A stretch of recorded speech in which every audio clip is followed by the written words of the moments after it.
this statement. Perhaps after this, consider defecting to the National Democratic Congress. Yes, Honorable Minister for Defense. Thank you, Mr. Speaker, for the opportunity. And let me thank my colleague for bringing memories that we have kept in our cupboards for a very long time into the limelight and as a front burner instead of being a back burner.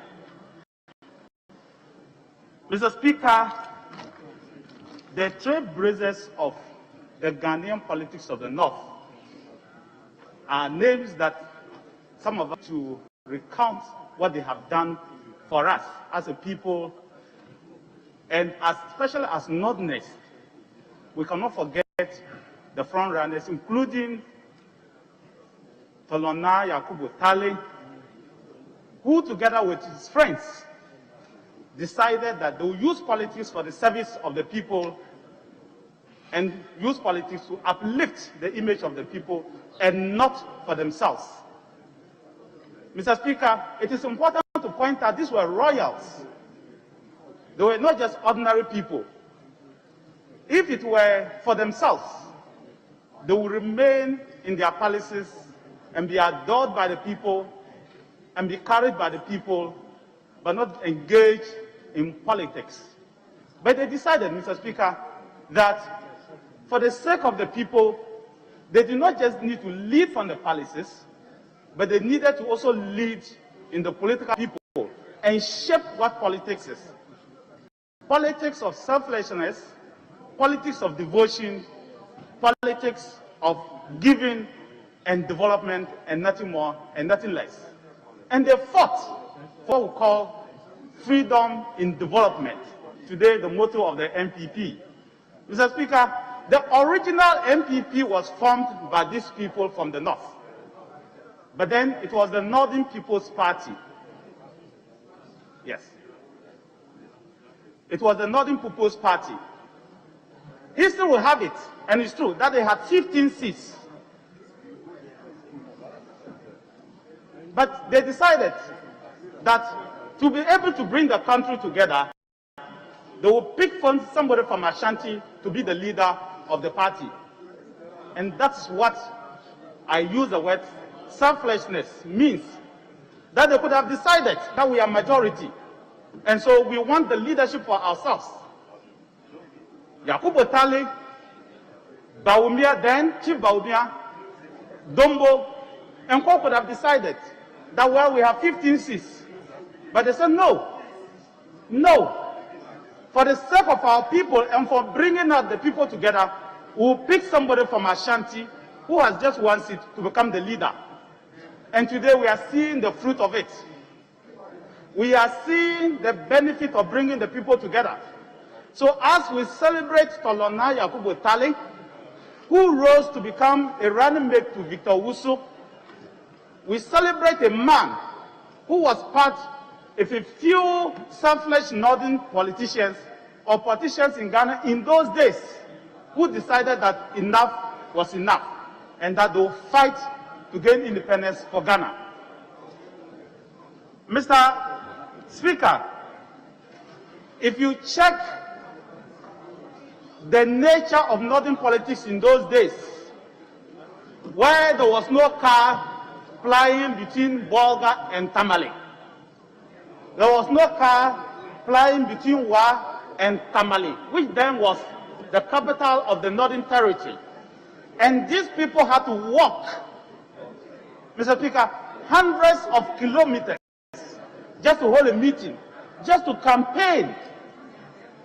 You would understand the sacrifices that they made when they could have, Mr. Speaker, just enjoyed the natural resources that they had in those days through ruling their people, through getting in charge with central government. But they said, no, we will sacrifice. That is what I am calling for today's politicians, that we who have taken over from them must begin to learn how they did it, and we'll do same. We'll do same by sacrificing for our people, less that they left behind. We'll do same by saying that enough is enough. what can we do for our people, not what we can do for ourselves. Mr. Speaker, I dream to be like Tolona Yakubu Tali one day. I dream not to be a chief, but to be able to say, oh, I left this for my people. I sacrifice for my people and not for myself. And this is the type of man we are eulogizing today. They were the forebearers. They were those who left the mark that we are copying today. And for the North in particular, they were the people who stood and said enough was enough and led the Northerners into the landlines. Remember that it was difficult to get even a government school in those days. There was a school in Gambaga, maybe a school in Tamale, and then a school in the Vrango. Very few places could you access education. And these people were royals who thought that it was time to liberate their people. And it was time to join forces with the rest of Ghana to liberate their people. We should celebrate them. We should celebrate the likes of Yakubu Tale. We should celebrate the likes of Dombo. We should celebrate the likes of J.A. Brahma, Baumia. These are the people we should celebrate. Because for us in particular, these are the trailblazers. This, in the sphere of politics, are our forefathers. We have no other. It doesn't matter that they belong to this side of the tradition. But we as Northerners must be proud that our people stood firm when they were needed. When they were needed to be counted as men, they stood very firm and fought for us. And today, we can call ourselves politicians and great politicians. Today, we are producing presidents. We are producing speakers of parliament. We are producing majority and minority leaders. We are producing politicians who are ministers.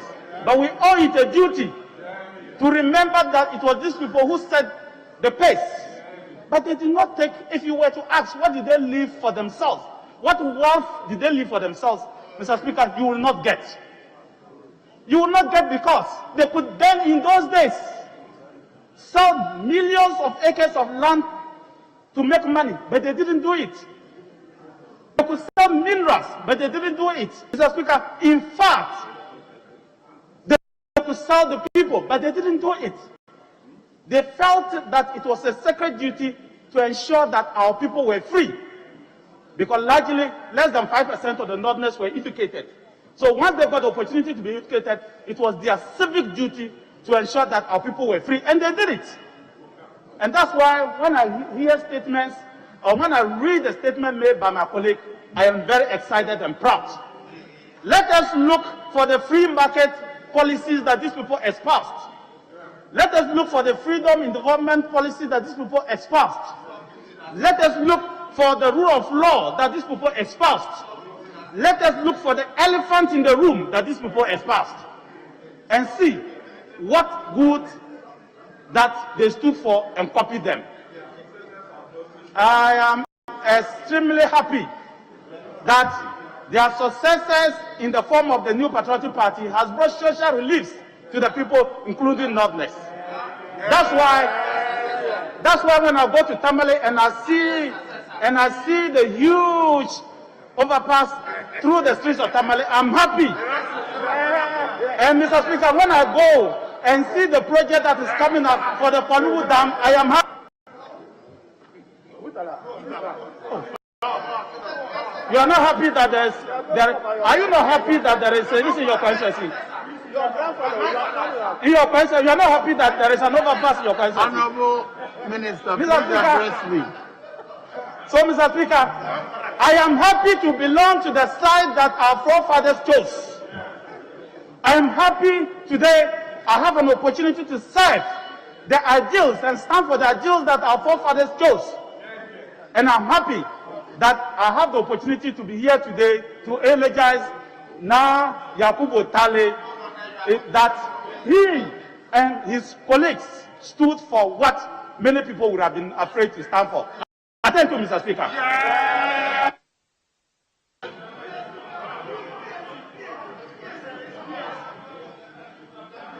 Honourable members,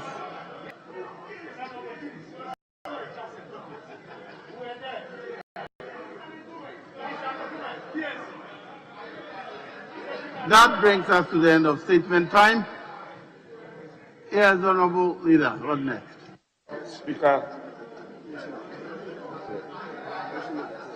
Speaker, I think we can now take item 12 on page 4. Item 12 on page 4.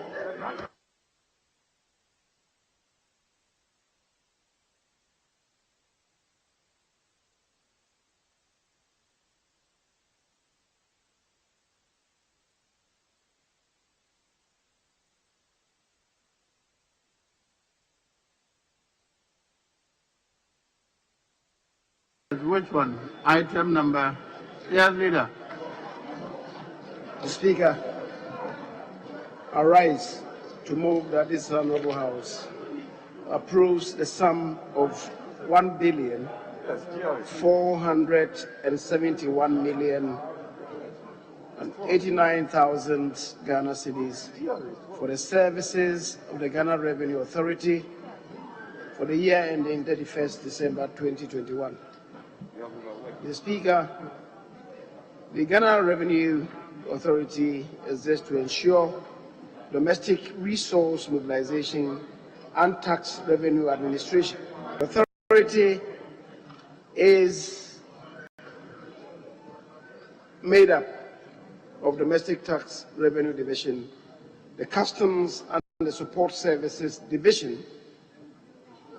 The Speaker, GRA in 2020 embarked on improved compliance activities, ensuring some positive domestic revenue performance. The Revenue Administration Act 2020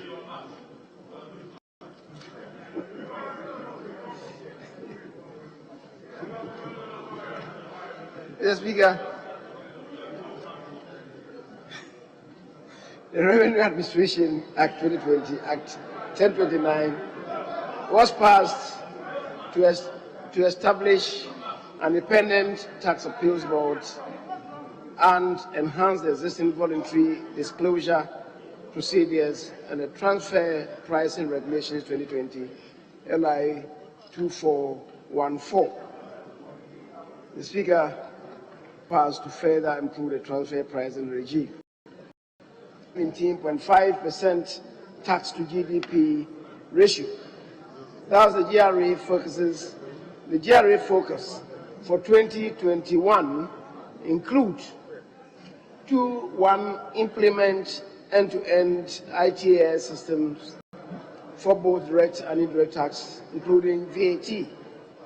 The Speaker, they embark on phase 2 deployment of the ICOMS, ICUMS, and a tech connectivity project to connect all GRA offices, install a rationalized and consolidated data center, implement data warehouse solution to provide 360 view of taxpayer liability, and migrate to cashless GRA offices dubbed GhanaGov.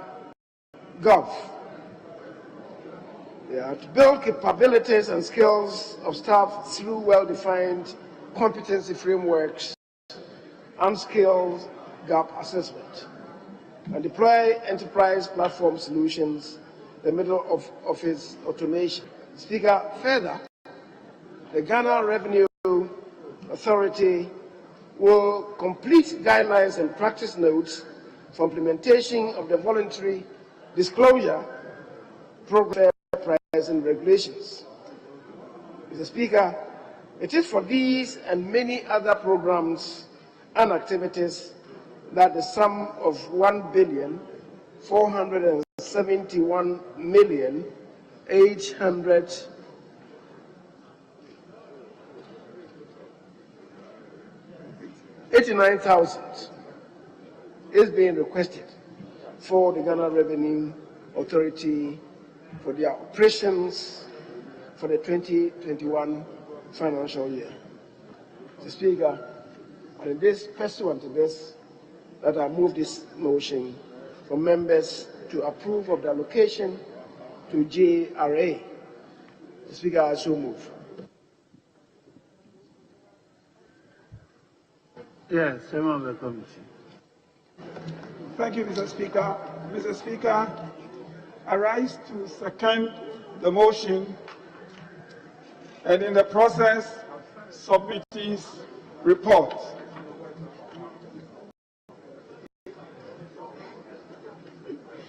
Report on the estimates, Mr. Speaker, was on the estimate that was referred to the committee by your good self on the 12th of March 2021.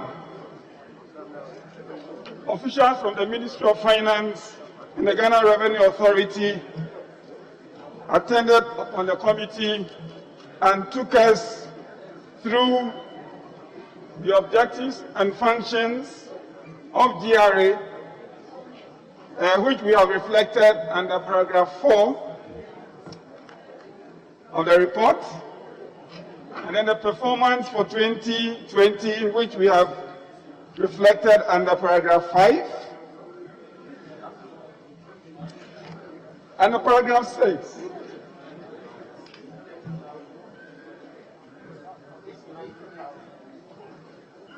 I'm not good there.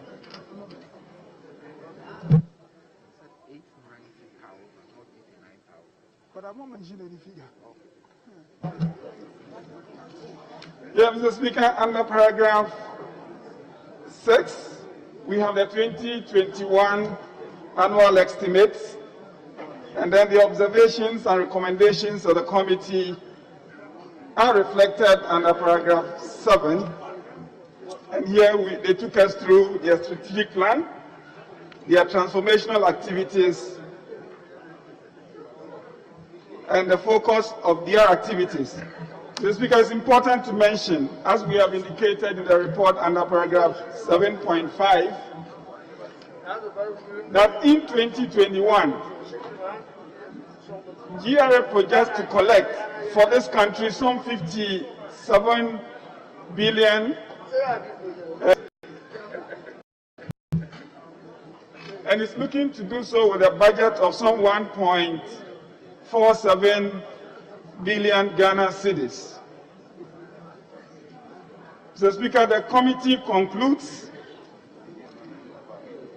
that we have examined the 2021 estimates for the Ghana Revenue Authority and found the programs and activities for which the sums have been allocated to be necessary for the effective and efficient collection of revenue for the development of the country. The committee therefore respectfully recommends the report and approves the sum of 1,471,890.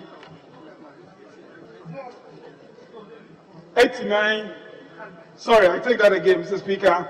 Some 1,471,890,000 Ghana cedis for the implementation of the programs and activities of the GRA.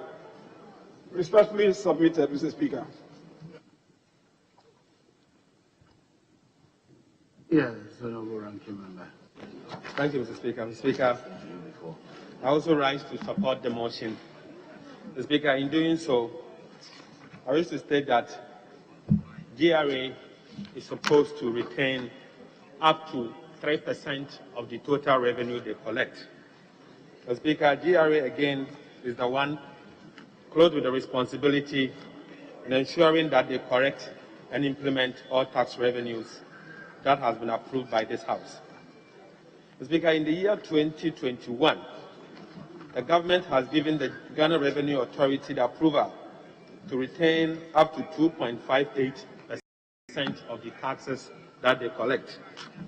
In doing so, Mr. Speaker, we were informed that in the year 2020, the Ghana Revenue Authority targeted to collect taxes amounting to 42.8 billion Ghana cedis. And Mr. Speaker, the Ghana Revenue Authority indeed outperformed their target and collected taxes up to 44.4 billion Ghana cedis. Mr. Speaker, I was particularly curious about this, considering the fact that we have been told consistently that the economy is indeed not in good shape as a result of COVID. Mr. Speaker, unfortunately, if you are permitted to refer you to page 206 of the budget statement, you will notice clearly that GRA actually outperformed their tax revenue, not necessarily because of compliance, Mr. Speaker, but because the economy indeed was doing well. Mr. Speaker, I said this because, Mr. Speaker, you will notice that taxes on income and property, government of Ghana had projected that the Ghana Revenue Authority was 3.7. And Speaker, indeed, they collected 23.7. The Speaker, taxes on domestic goods and services, Ghana Revenue Authority and Government of Ghana had projected to collect 15.8. However, Mr. Speaker, at the end of the year, they collected 17.7 billion. Mr. Speaker, I am not aware of an economy that has been damaged so much by COVID-19 to the extent that the economic activities within the particular year is suffering, the Speaker, and will still be able to collect taxes on goods and services far in excess of what they projected to collect.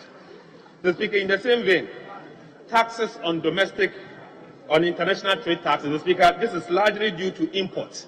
The Speaker, we were told that again the economy isn't doing well. The Speaker, if the economy is not doing well, you will see it from the import coming into the economy. The Speaker, this has nothing to do with the volumes, but actually increased more than expected. The Speaker, and this is what they told us at the committee level. The Speaker, this is information that they gave to us at the committee level. The Speaker, again, if I'm to refer you to page 206 of the budget statement, you will notice that the budget projected that they are going to collect 4.7 billion Ghana cedis on import duties.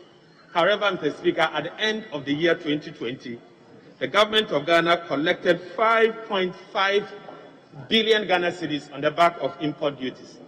Mr. Speaker, indeed, National Health Insurance levy outperformed.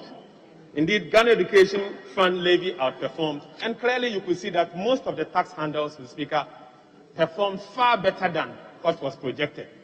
And that is why we could see an increase of about 2.2 billion Ghana cedis being overperformance. Speaker, my argument simply means that the economy indeed went through some level of stress. But it can never be the same magnitude that the Revenue Authority itself need to check its expenditure. Speaker, I say this because we were told that they spent quite a chunk of their money for the purposes of engaging in consultants. Speaker, when we probed, we were told they engaged a consultant called McKinsey, and McKinsey apparently, the Speaker, was to assist them in the work of collecting taxes. Speaker, I believe that Ghanaian companies and the professionals at the Ghana Revenue are capable in performing the functions that McKinsey is actually performing to date. Speaker, an amount of about 18 billion apparently has been paid to McKinsey. Speaker, I requested that the Ghana Revenue Authority submit to us details of how much has been paid to McKinsey. Speaker, sadly, they have not submitted it to us. Speaker, but they have promised us that going forward they will bring those information. So we are still in the waiting. That hopefully, when we go on recess, we will engage Ghana Revenue Authority further and look at how they use the retention of 2.58% of total tax revenue collected over the period for the purposes of running the operations. Speaker, with these few words, I would like to encourage colleagues to approve the amount for Ghana Revenue Authority for them to be able to perform the functions of and implementing our tax policies and to generate enough revenue to be able to run the office of the government. Thank you, Mr. Speaker. Yes, Honourable Member for Kankwe Central. Thank you very much, Mr. Speaker. Mr. Speaker, rise to add my voice to the motion on the floor for the approval of it in the order paper of today. Order motion number 12. Mr. Speaker, the Ghana Revenue Authority stands in a position in this troubling times of economic recovery to ensure that they perform to their optimal best in ensuring what is stated under paragraph 7.3 of the report before you, in ensuring optimal revenue collection this year. Mr. Speaker, your performance in 2020 was very good, but we expect that the target as set out for 2021 is achieved, and we believe that they will be able to go beyond the set target. Mr. Speaker, the focus activities of the Revenue Authority, especially on digitization of the greater use of technology to transform revenue administration, particularly through committed implementation of TRIPS to ensure efficient revenue administration, is very important. Mr. Speaker, especially when this year in the budget we'll be introducing an income tax amendment bill, which government, based on the suffering of the ordinary people, is seeking to reduce the burden on susu collectors, drinking and chop bar operators, drivers, and what have you. Mr. Speaker, it requires of the Revenue Authority to ensure compliance, and in doing so, they should also have in mind not to obstruct such low-income earners or those in the informal sector in the collection of revenue, Mr. Speaker. It's a very important state institution that must be supported, and I urge my colleagues to support the motion before us in approving the set sum for the activities for 2021. I beg to support the motion. Thank you. Honorable Podo, I haven't heard your voice in a long while. Yes, Honorable Podo. Honorable Member for Ho Central.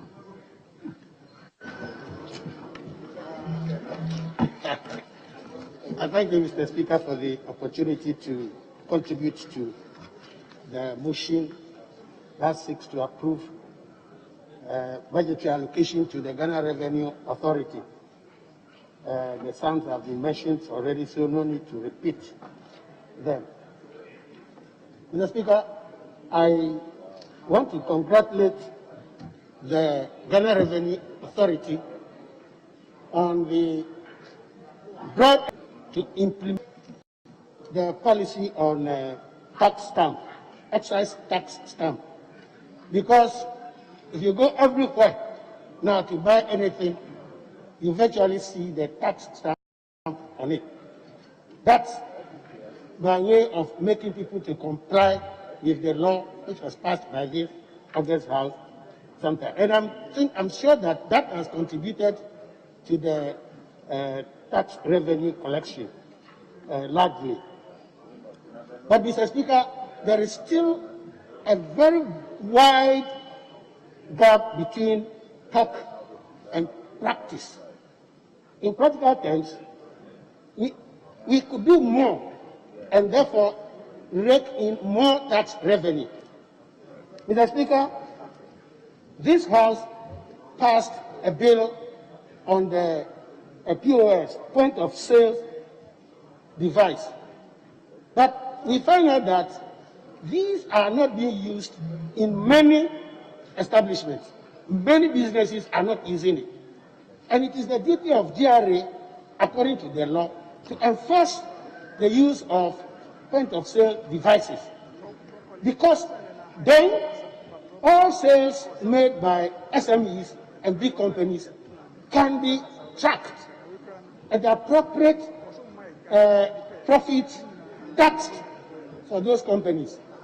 But they have not implemented them. And they have not, I'm not sure they even have trained staff that go on these tax audit ventures. That is why you can find that there are many up and coming SMEs who are not paying the appropriate taxes. In fact, in the districts and the municipalities, and even in Accra here, when people go and obtain BOP, business operating permits, they think that is the end.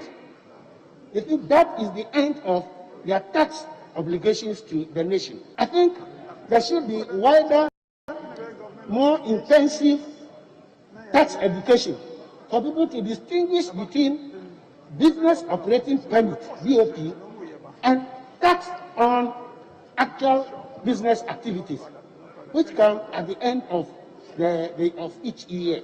So GRA has a lot more to do, both from the end point of technology and from the point of education.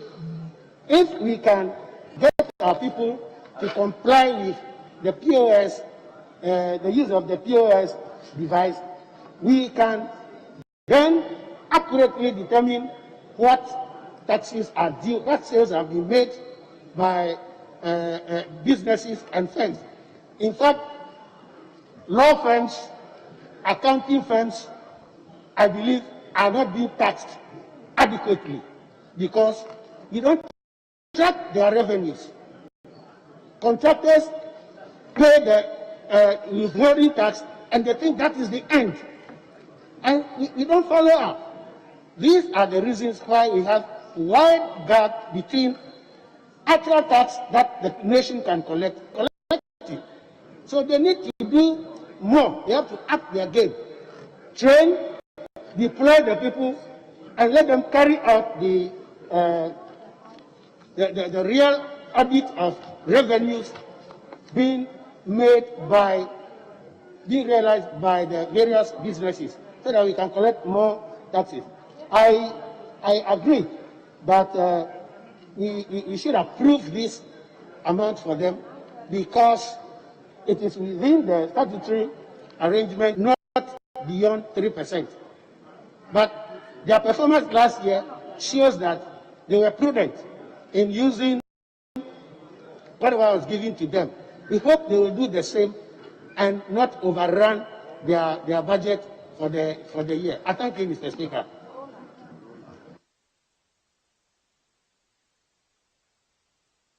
Yes. Oh, the chairman himself. Yeah. Very well. Yeah, thank you, Mr. Speaker. It is to make a correction to the figure that has been stated on the order paper. The figures we can see on the other paper, the figure is 1,471,089,000. That shouldn't be. If you go to what was presented in the budget statement, which has been captured by the report, 1,471,891,745 Ghana cedis. This is the correct figure that ought to be captured for the record.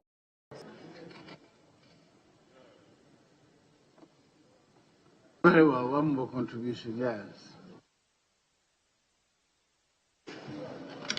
Thank you very much, Mr. Speaker, for the opportunity to speak to the motion on the floor. Mr. Speaker, my ranking member and the chairman have explained the report to the House, so I will not waste my time. Mr. Speaker, I want to refer members to page 4 of the report. Ghana Revenue Authority is reporting that, Mr. Speaker, they collected an amount of 45.4 Ghana cedis by the end of 2020. But if you look through the budget, the Ministry of Finance is also reporting that the total collection amounted to 45.15 billion, a difference of about 248 million. Mr. Speaker, we interrogated these numbers at the committee level, and then they gave us an explanation that the difference is cash in transit, meaning they've done the correction, but the Ministry of Finance could not capture same in their tables. So we are pleading with the ministry, since the leader who presented the budget is here, during the mid-year review, the difference, that the cash in transit, they have to report on it, because GRA is saying they've collected 45.4 billion, but the ministry captured 45.154 billion. So they are not reporting on the same numbers. So if you have 284 million as cash in transit, by mid-year, they have to report to the House or the committee so that the actual numbers will be captured to avoid this kind of discrepancies, because they will tell you they've exceeded their targets, but the Ministry of Finance will also say, no, you did not exceed their target by so much. I read this issue because Ghana Revenue Authority is paid on retention. If you look at page 206 of the budget, the budgetary correction or the projected correction for 2020 was 47 billion, which was revised to 42.7 billion. But Mr. Speaker, they ended the year by correcting 45.154 billion. And they applied their percentage on 45.154 billion in respect of retention. Meanwhile, the Ministry of Finance said, no, you did not correct 45.15 billion. So the question is, on what basis were they applying the 2.75% on the 45.154 to get the 1.206 billion in respect of retention? So we need to correct these anomalies to avoid a situation where we create doubt in the minds of other people. Mr. Speaker, again, item 7.2 of the report, GRA is saying going forward 2021, they will undertake activities. Mr. Speaker, they need to help us plug the loopholes, collect more taxes, so that we can also look at other ways of reducing our borrowing. Because if they don't collect so much, government cannot meet its expected expenditures, and government will resort to borrowing, and it will create unnecessary burden on the existing system. So what do? We need to motivate GRA to correct more, get more retention, so that we can also give us enough revenue for us to do many things in the country, because we cannot continue borrowing to service debt, borrowing to do other projects. Whereas if they are motivated, they can also do more, like my colleague said. Point of sale device, more than 5 years ago, they are not being implemented. How can you correct enough revenue so that the state can also get what is due the state and do other things to help the development of all of us? So they've implemented a lot of activities they will undertake in 2021. It is my prayer that they walk the talk, and then we'll also make sure that we monitor the activities, so that by the end of the day, we'll come back here and say, are equal to Ghana Revenue Authority, but not to come and then be crying among ourselves that we set target for them and they could not meet the target set for them. With these few observations, Mr. Speaker, I think we need to approve their budget for them to collect enough resources for us to run this country. Thank you very much, Mr. Speaker. Yeah. Honorable. Mr. Speaker, to thank colleagues for their various contributions, and maybe to make a few in respect of the overperformance of GRA. Mr. Speaker, my colleagues know very well that the automation process at the ports really contributed significantly, and really cutting off the human interface resulted hugely in the taxes collected. But perhaps, Mr. Speaker, we should look at this going forward. Is it the case the targets that we set for GRA are on the low side, such that maybe they overperform? Because this is not the first time that we are seeing this. Is it the case that the targets that we set for them are beneath the floor level? We should look at that, Mr. Speaker. But having said that, I think the other side that we should look at in respect of the intervention of the ranking member is whether or not we're able to increase our exports revenues. You must match that. Otherwise, if you depend only on the imports, you'll be getting it wrong. You must compare exports, the revenue generated from imports, and revenue generated from exports. That then will give you a better idea. But Mr. Speaker, is a subject for debate with him at another forum. Mr. Speaker, I would express appreciation. I will express appreciation to colleagues for the points made. Mr. Speaker, the other matter related to by the Honorable Champong, in respect of cash in transit, I think it's something that is germane, because you can never, when you do the aggregation, even on weekly basis, be able to everything in the basket. You cannot. But we must have a look at it to see how much was in the system circulating before the curtain came down. We should look at that to get the correct picture. Having said so, Mr. Speaker, I believe honourable members have made useful contributions and approve of the estimates for the GRA. Mr. Speaker, thank you very much. Honourable members, at the conclusion of the debate, the question is: all in favour of the motion, say aye. All against, say no. The ayes have it. The motion is carried. This House has approved the sum of 1,471,089,000 Ghana cedis for the services of the Ghana Revenue Authority for the year ending 31st December 2021.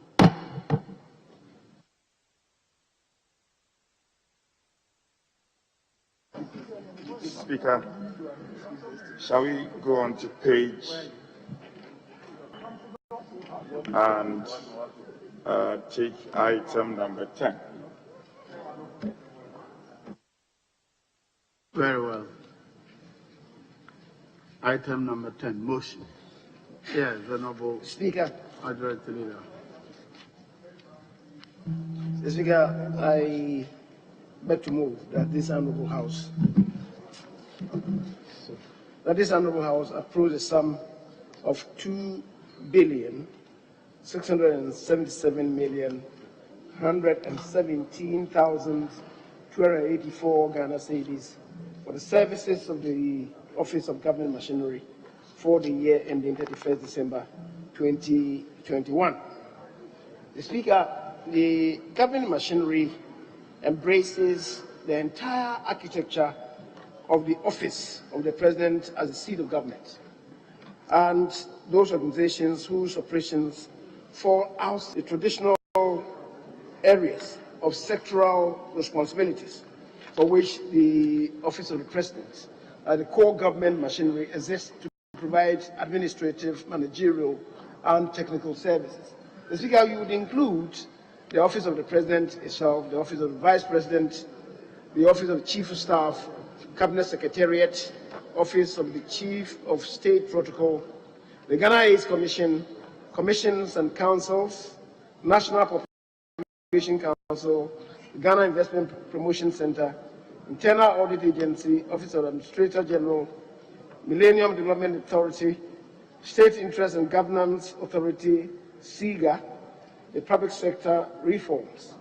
Then you have the Public Enterprises Scholarship Secretariat, Nations Builders Corps, the Microfinance and Small Loan Center, the National Identification Authority, the Inner City and Zongo Development Secretariat, the Special Development Initiatives, embracing the three development authorities, Northern Middle Belt, Coastal Development Authorities, and the Monitoring and Evaluation Secretariat of the Presidency now. The Speaker, the Office of Government Machinery exists to institutionalize open, transparent, and accountable attainment of government development agenda of improving the quality of life of Ghanaians. The Office of Government Machinery policy objectives, among others, include improving the balance amongst the arms governance institutions and their functioning, ensuring inclusive and equitable political system, ensuring effective implementation of the decentralization policy and program, ensuring efficient and effective resource mobilization, internal revenue generation and resource management, strengthening policy and development planning processes for equitable and balanced spatial and economic development, rationalizing and defining structures, roles, and procedures for state institutions, enhancing supervision and productivity in the public service, improving the responsiveness of the public service in service delivery, and mainstreaming development communication across the public sector policy cycle. Mr. Speaker, it is for these and other unmentioned programs and projects that the Office of Government Machinery is seeking and indeed has been allocated of 2,677,117,284 Ghana cedis for their operations. Mr. Speaker, accordingly, I move for members to support this allocation and approve of same as so submitted, Mr. Speaker. I'm going to make a contribution. I'll come Yes, now. Chairman of the committee. Thank you, Mr. Speaker. I rise to second the motion and in the process lay your committee's report. Mr. Speaker, as we will recall, these estimates were referred to the Finance Committee, and we met with the Deputy Chief of Staff, Mr. Emmanuel Edumwa Bosman, and other senior officials of the Office of the President. I present this report. Under paragraph 2, Mr. Speaker, you will see the list of entities that fall under this particular allocation, the goals and objectives of the entities have been captured from paragraph 2.1 on page 2.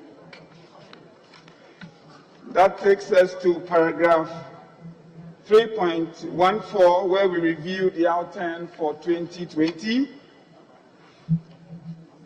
Under paragraph 4, we have the 2021 budget estimates, for which we seek approval for the entities involved. Under paragraph 5, you see some of the things the Office of the President and the agencies under it intend to do in 2021. And then the committee makes some general observations, Mr. Speaker, under paragraph 6. Which observations lead us to the conclusions we have captured under paragraph 7, namely, that after critically examining the 2021 budget estimates of the Office of the Government Machine, the committee recommends that the House approves the sum of 2,677,117,284 cedis for the 2021 financial year. Respectfully submitted, Mr. Speaker.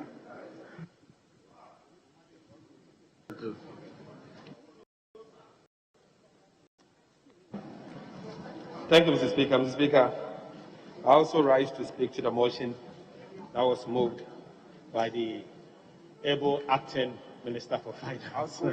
Mr. Chairman, the acting Finance Minister, who I'm very sure by close of day, his term as a Minister of Finance will elapse.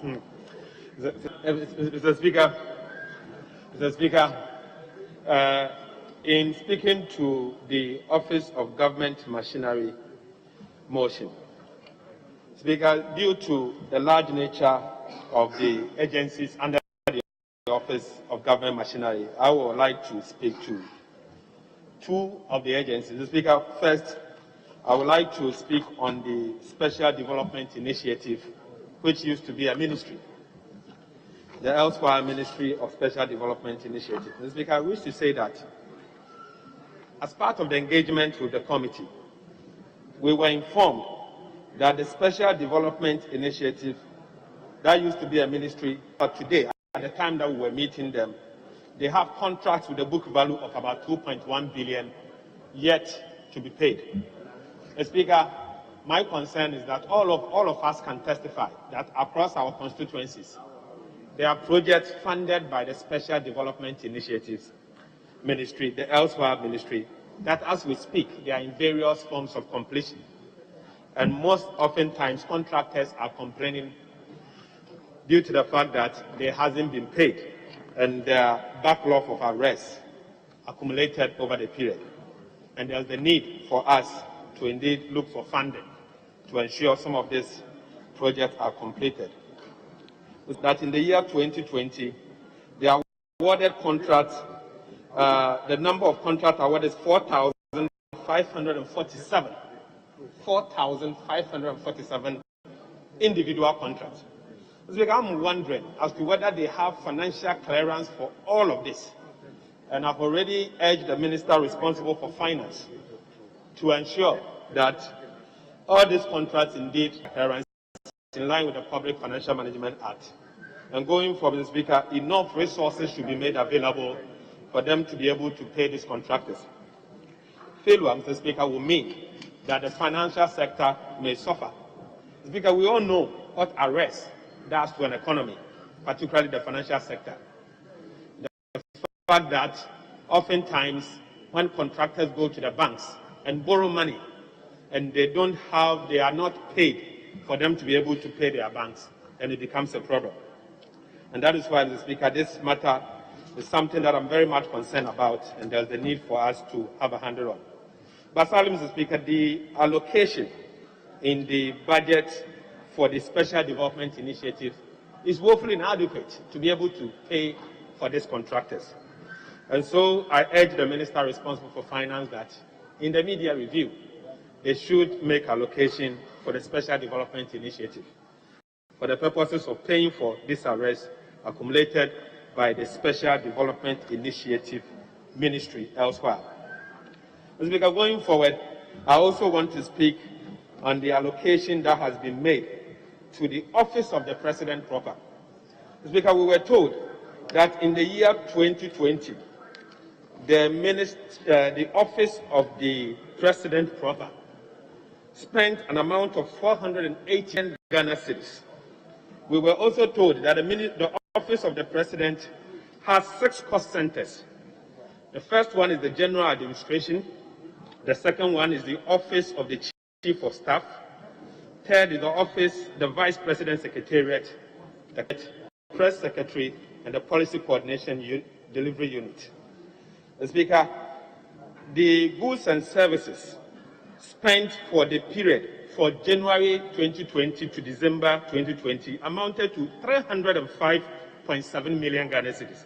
Mr. Speaker, I think that amount is too big.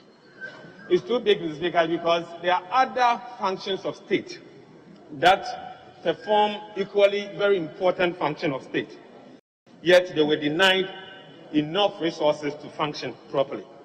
The Office of the Chief of Staff alone spent 240 million Ghana cedis for 12 months. Mr. Speaker, the Vice President Secretariat spent 18 million Ghana cedis for 12 months. Mr. Speaker, we were told that the General Administration spent about 37.6 million. Mr. Speaker, what saddens me is the fact that the Office of the Chief of Staff spent 100.1 million on capital expenditure alone. Capital expenditure, 100.1 million. Mr. Speaker, I requested for details because Speaker, I'm worried.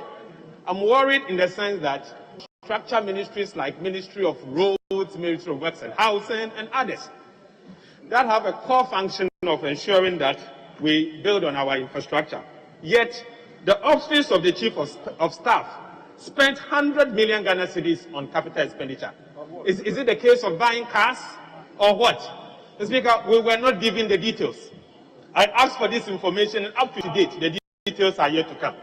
Mr. Speaker, as part of our oversight responsibility, we have a responsibility to get details of expenditures like this so that we can drill down and where possible, because I think that 100 million Ghana cedis for the purposes of capital expenditure under the Office of the Chief of Staff is too much. Mr. Speaker, The Speaker, my colleague is saying they did not hear me well. But for emphasis, I wish to say, Mr. Speaker, for emphasis, that the Office of the Chief of Staff alone, between January to December 2020, spent 100 million Ghana cedis as capital expenditure. Capital expenditure. Mr. Speaker, not only that, the same Office of the Chief of Staff, from January to December 2020, spent an amount of 240 million for goods and services. 240 million. Mr. Speaker, this is a lot. This is a lot. This is a lot, and so it's important for them to look at it. Mr. Speaker, overall, all the 6 cost centers under the Office of the President spent an amount of 84 million Ghana cedis for 12 months. Mr. Speaker, going forward, we have also been informed that in the year 2021, the same Office of the Chief of Staff is going to spend 246.1 million Ghana cedis for the same goods and services. And then the capital expenditure under the Office of the Chief of Staff this time is coming down to 35 million Ghana cedis. Mr. Speaker, I'm particularly interested in what they spend the capital 100 million Ghana cedis on in the year 2020. In the year 2020. Because we need to ascertain what they spend the money on so that we can advise going forward. So, in the year 2021, the Office of the President is going to spend an amount of 672 million Ghana cedis. Mr. Speaker, I think time has come for us to realign some of this expenditure. Because, Mr. Speaker, we were told that by the acting Minister of Finance that the time has come for all of us to share the burden. He has called on all of us to tighten our belt. He's called on all of us to accept an expenditure cut. Yet, the expenditure at the Office of the President keeps going up. And that is why I'm saying that the Office of the President should lead by example. Should lead by example. Cut first, and then we will accordingly cut second. The Speaker, this expenditure is nowhere near that of Parliament. This expenditure is nowhere near that of Parliament, so we should not draw the comparison as if we are comparing the 6 cost centers under the Office of the President to that of. But, Speaker, in any case, under Parliament, we have 275 members of Parliament. Under the Office of the President, we do not have 275 ministers. 275 ministers of states. And, Mr. Speaker, as a Speaker, I am now, unless he's telling me that you have intention to add more to the ministries. But as I know, we do not have 275 ministers of state. And that is why, Speaker, I'm calling on the government, in as much as I support this motion, that they should put some brakes to some of this expenditure. Speaker, I support the motion. Yes, Honourable Member for Nshaiso. Mr. Speaker, thank you very much for this opportunity.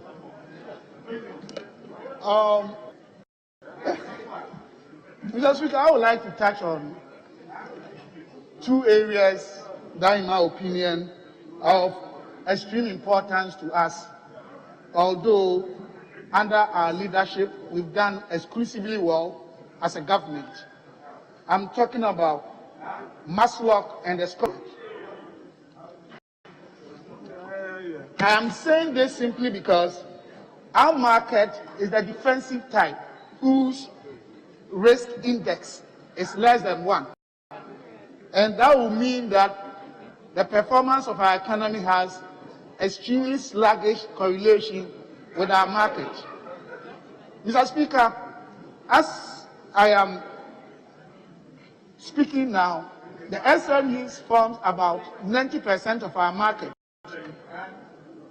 And that anytime that whether NDC or MPP, we are in government, we are touting ourselves with the achievement in the primary micro indicators, the Ghanaian community, they said, we don't feel in our pocket, simply because of the sluggish correlation I'm talking about.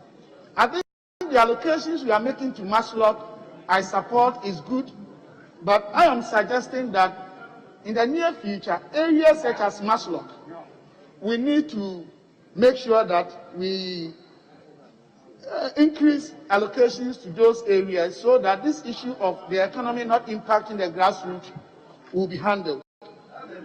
Then, when you come to scholarship, Mr. Speaker, we all know that performance is the function of motivation, and that ability comes. Mr. Speaker, we all know that ability comes as a result of one formal education, and then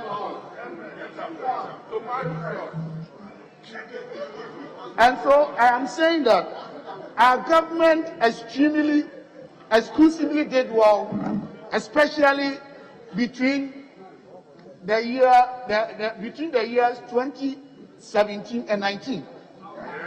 You realize that the Ghanaian student, in terms of acquiring educational laurels, that in our locality we really don't have the expertise.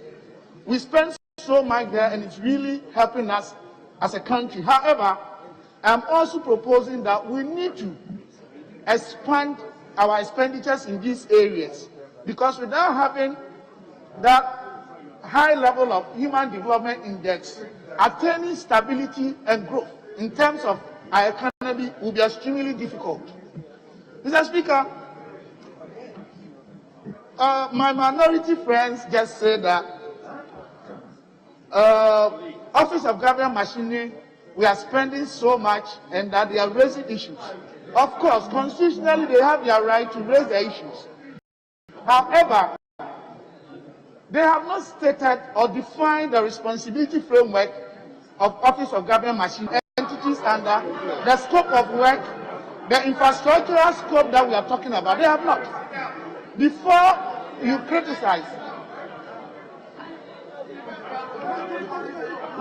criticize such expenditures, you should have been able to provide a research work and data that you have, information that you have to support your statement. Hold on. Mr. Speaker, yes, hold on. Yes, ranking member, can this please? Thank you very much, Right Honourable Speaker. Right Honourable Speaker, my good friend made a reference that I said Office of Government Machinery. Mr. Speaker, I was particularly careful. I zoomed into the Office of the President and never said Office of Government Machinery, knowing very well Office of Government Machinery is so huge. And that is why I said, for reference, I'm going to talk only on the Office of the President and Special Development Initiative. So my argument has nothing to do with Office of Government Machinery, but Office of the President. So it will say so. Yes, Honourable, please. Mr. Speaker, I am quite astonished.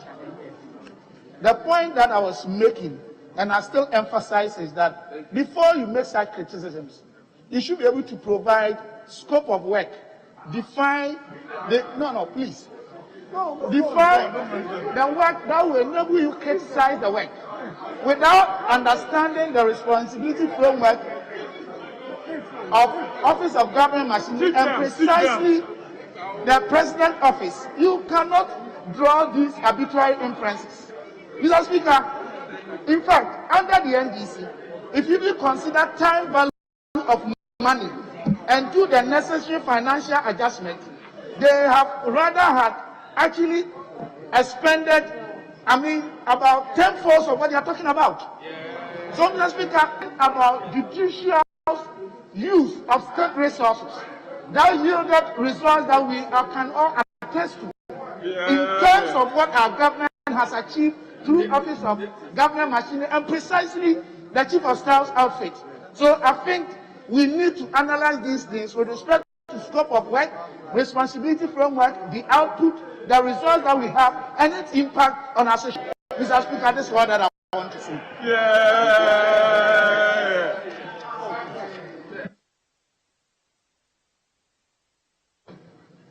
Yes.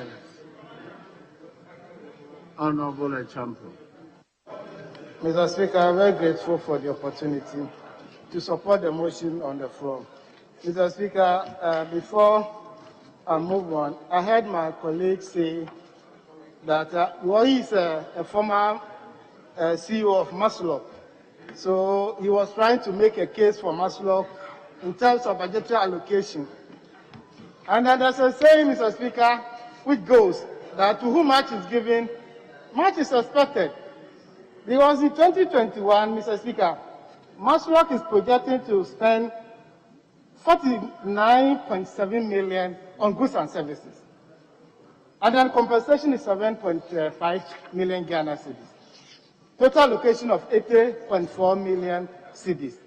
Mr. Speaker, when they appear before the committee, the facilities that we give enterprises, small loans and the rest, it's a revolving fund.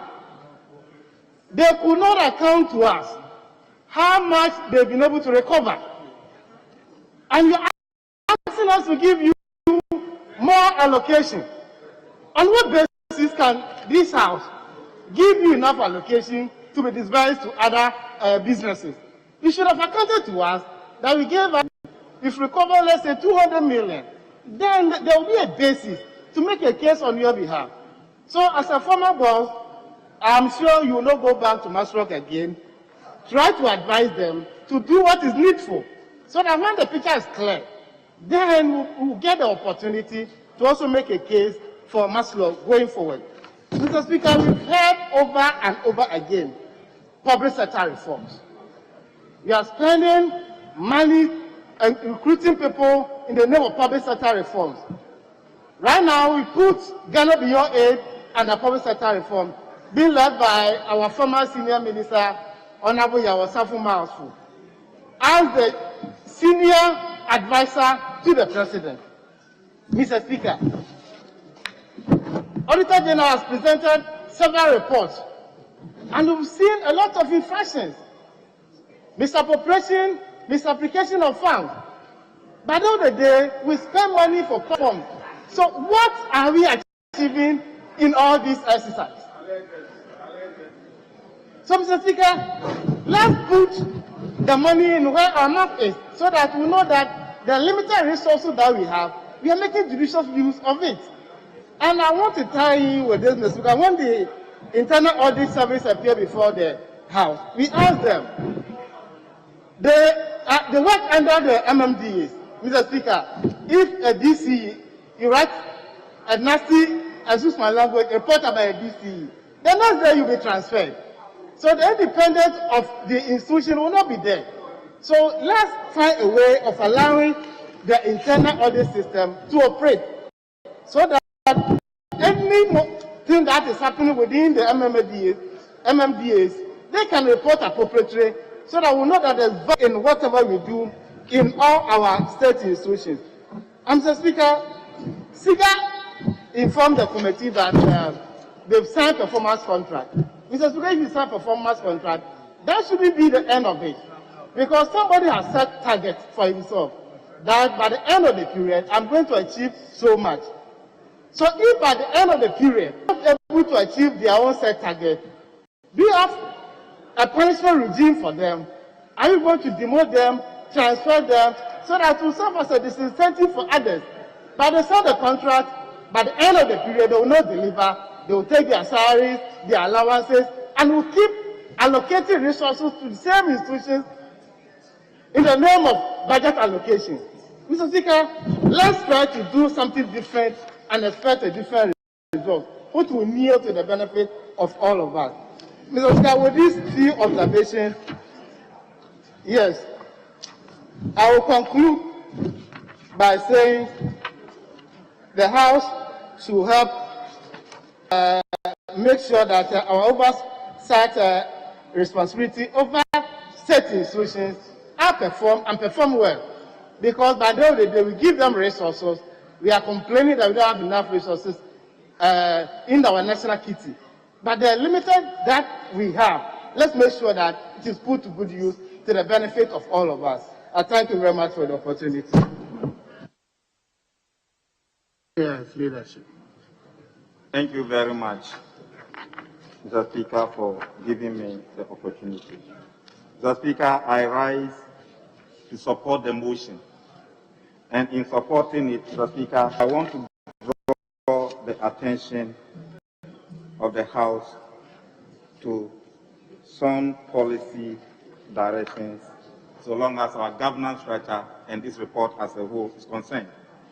Mr. Speaker, may I refer the House to page 7 of the report, and that is paragraph 3.7, the Council of State. Mr. Speaker, with your permission, I will read portions of it.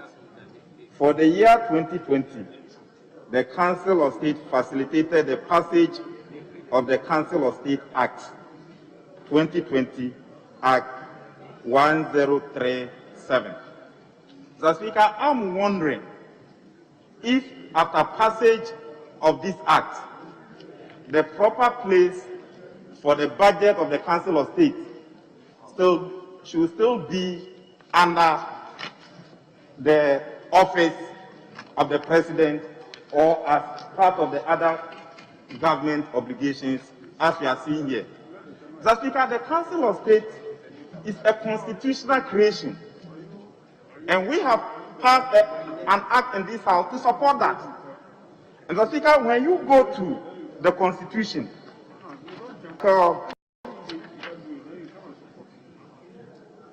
89, 7, clause 7 and 8, and with your permission, I'll read.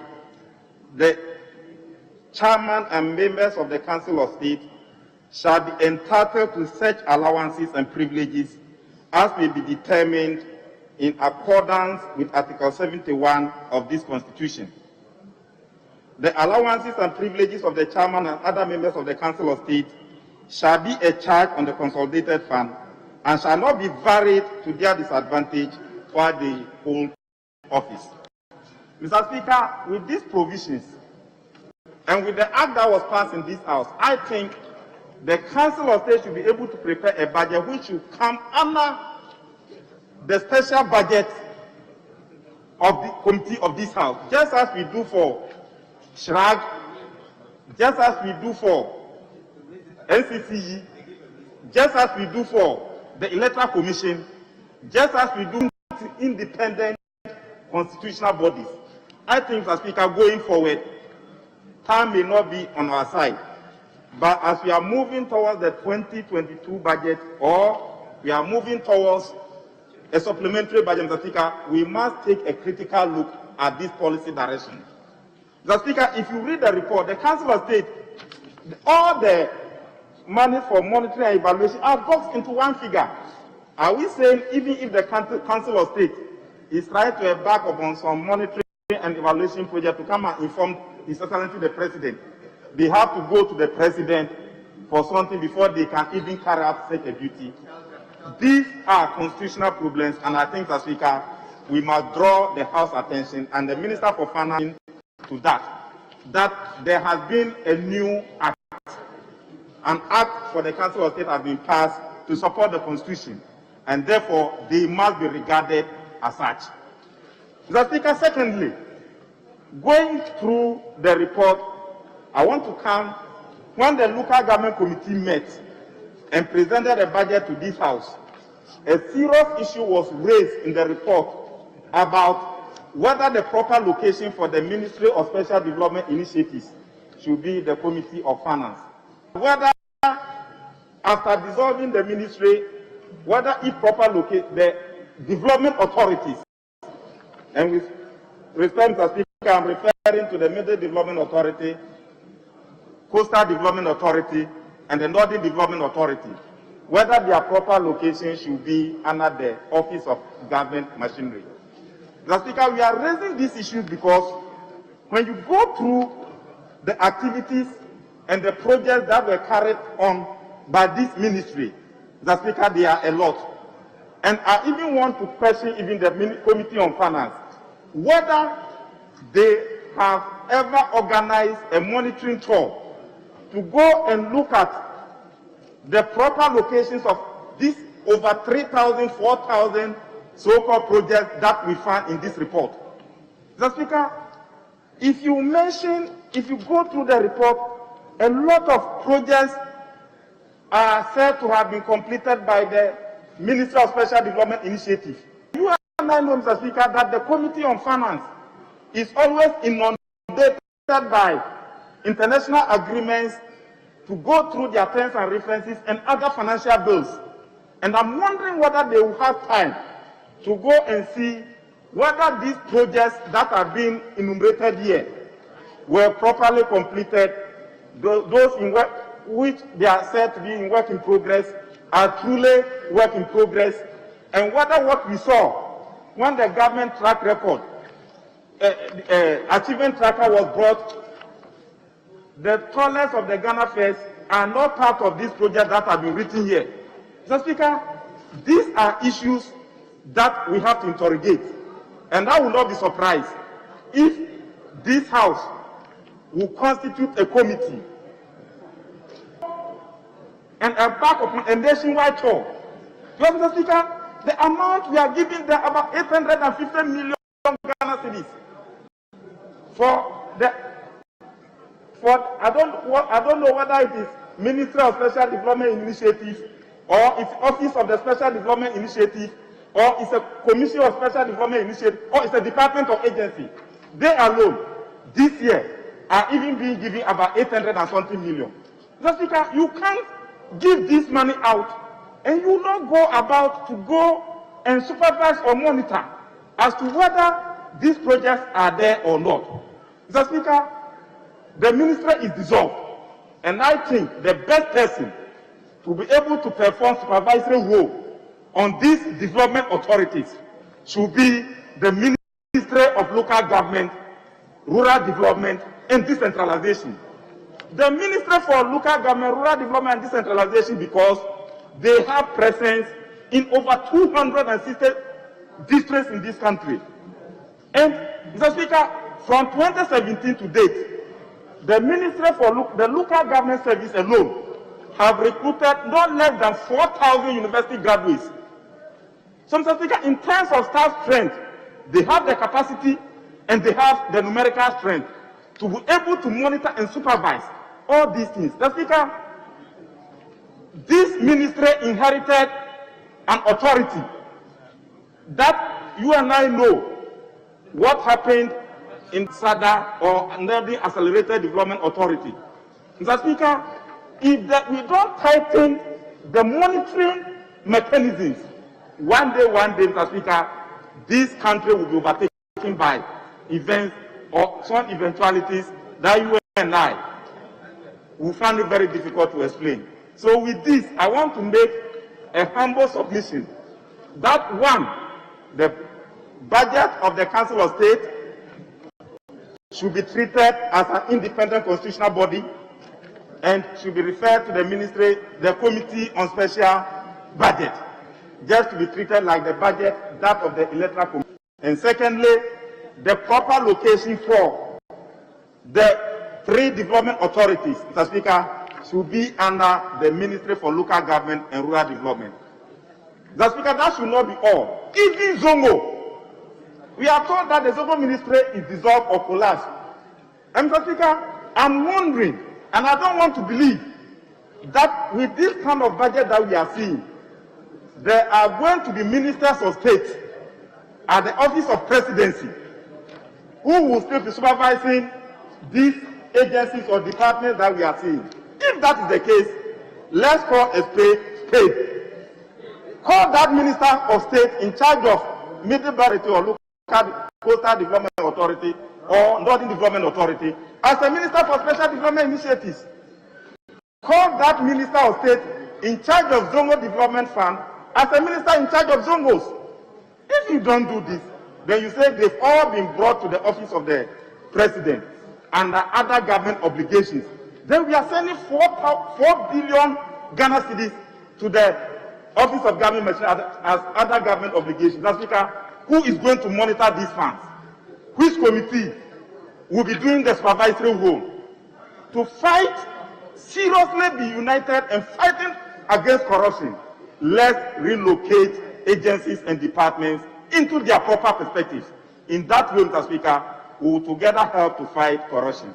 With these few words, I end that submission and call upon the House to adopt the report while waiting to do the further corrections in the subsequent budget. Thank you, Mr. Speaker, for the opportunity. Yes, Honorable. Mr. Speaker, I just wanted to provide a clarification to the point raised by the Chief Whip. Mr. Speaker, I do so because, Speaker, I recall that at the committee we asked the issue of the Council of State and as to whether the Council of State, and to get reasons why they did not create a separate cost center for the Council of State. Mr. Speaker, we were told that due to the short nature of the budget, we should accept it for now, and then going into the media review or at the latest by November when they submit the 2022 budget, the issue of Council of State will be addressed. So in fact, we spent extensive time debating it and addressing it. But we came into an agreement that we'll accept it for now, but going to the next budget, we will treat it as a separate item of which will require parliamentary motion. Thank you, Mr. Speaker. Yes. Speaker, I think the ranking member has provided clarification. Indeed, throughout, we have had the budget of the Council of State in the belly of the. That has always been the case. But December last year, we passed the new bill on the Council of State. And that now means that they should be able to stand on their feet. So going forward, we should make a separate allocation to them as a standalone constitutional creature. We should prevent them from what role or what perception that people have of them as glorifying the women of the president. That cannot be. Speaker, they stand not only to proffer advice to the president, but to Parliament and all other constitutional creatures. Unfortunately, they've not been liberated to perform that role. I think with the new act, they should have sufficient muscle to play that role, and that then will mean that going forward, they should have their own budget. The Speaker, let me also say that I agree by and large with the exposition of the Deputy Whip for the minority relating to the special development initiatives. They were ideas generated by the current president.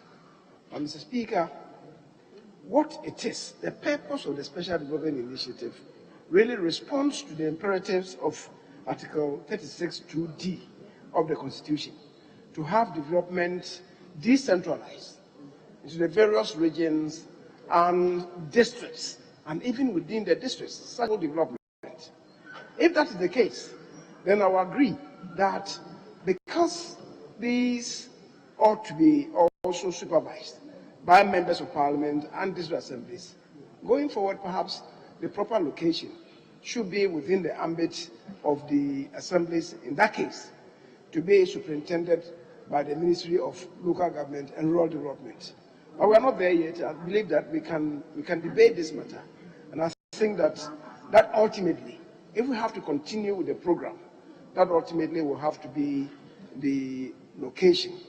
But for now, we are where we are, the brainchild of the current president. But I think that, the Speaker, as I said, in principle, I agree with what issues that my colleague, the Deputy Whip for the minority, has related to. As for what the ranking member said in respect of the office of the president, Mr. Speaker, the office of the president does not house the office of the president, strictly speaking. That is technically that office alone. The office of the vice president comes under the office of the president. The office of the vice president comes under the office of the president. The chief of staff under the office of the president. There are many, many others that come under the, Mr. Speaker, more than six. More than six. Mr. Speaker, there are more than six. The ranking member is disputing. There are more than six. Because the office of vice president, office of the chief of staff, cabinet secretariat, office of the chief of state protocol, all others, they come under the office of the president. Mr. Speaker, there are many others. But this is not an arena for debate of this. So, Mr. Speaker, I think where we are is to approve of the allocation. And the ranking member knows what to do when we have to litigate this further. That's because so I thank colleagues for their contributions. I think the purpose of all this is to enrich the architecture of our governance. And I think that that really should be the bottom line in considering these estimates. Mr. Speaker, I will invite you to put a question. Thank you very much. At the conclusion of the debate, the question is: all in favor of the motion, say aye. Aye. All against, say no. The ayes have it. This House has approved the sum of 2,677,119,284 Ghana cedis for the services, the Office of Government Machinery for the year ending 31st December 2021.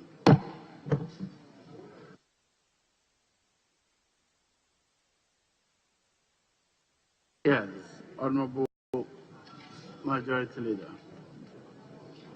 Mr. Speaker, I beg to move that this Honorable House approves the sum of... Honorable Leader, I'm not aware of which motion you're moving. I was asking for your guidance. Mr. Speaker, item number 13.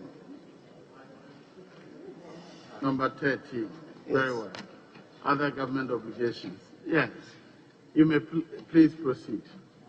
Mr. Speaker, I beg to move that this House approves the sum of 80,869,525,482 for the services of other government obligations for the year ending December 31st, 2021.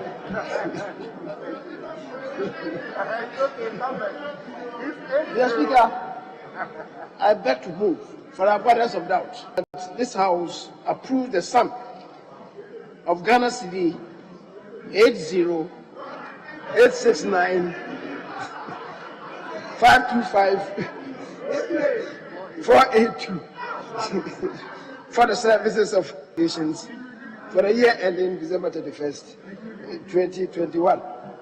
Mr. Speaker, the goal of government,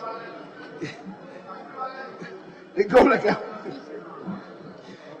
of government is to ensure efficient and effective management of the economy towards the attainment of efficient and effective income status, and also ensuring poverty reduction. The Speaker, the other government obligations comprises allocations set aside to meet statutory and other government expenditures, such as general government, the ESLA transfers, COVID-19 related expenditures, payment of subscriptions, pensions, gratuities, salary arrears, gratuities and salary arrears, and that should be of great concern to members of Parliament. Gratuities and salary arrears. The Speaker, Social Security interest payments, payment of subsidies. The amount will be utilized to meet statutory obligations in the form of payments into the National Health Fund, the Education Trust Fund, the Road Fund, etc., and other earmarked funds for instance, Youth Employment Authority and Student Loan Trust. The Speaker, the General Government Services includes budget for government obligations such as payment for value groups, service level agreements, judgment debts, legal charges, license renewals, payment for 2020 amounting to 317 million Ghana cedis. The Speaker, 1 billion will be used for mitigating the effects of the pandemic through economic and social measures, agriculture and agribusiness, modernization, supply technology, digitization, regional hubs programs, establishment of national unemployment insurance scheme, training and retraining scheme, amongst others. The Speaker, 929,296 Ghana cedis 610 is allocated as government support to Ghana COVID-19 vaccination program in support of the COVAX APC, the M-Pharma, to procure over 42 million vaccines before the year end. And Mr. Speaker, it's important to note that when we started this effort, the vaccine, the cost per vaccine was in the region of less than $4. As we speak today, the price has escalated to $26. And the herd immunization that we are targeting, that is over 20 million, which because of the 2 ampules will translate to 42 million, the Speaker, certainly then will translate into something in the region of $1 billion. That is scary. Mr. Speaker, these allocations to other government machinery are supposed to cater for all this. Ranking Member, I know you are shocked to the marrow, but that's where we are as a country. Mr. Speaker, the allocation of 1.9 billion has been made for the National Health Insurance Fund and is determined as a product of the weight of the NHIF and the earmark funds cap of 25% of tax revenue plus restoration.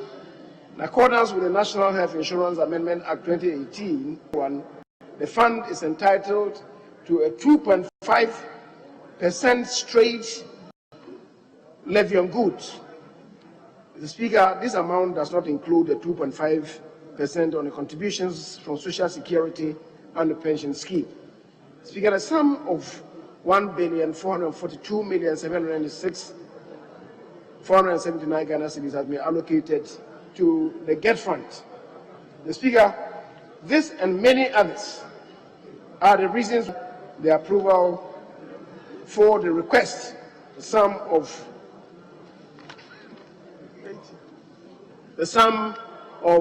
80,869,525,482 Ghana cedis is made for the other government obligations. Speaker, I believe this is explanatory enough, and it is in that context, Speaker, that I move that the House approves of this sum for the services of other government obligations.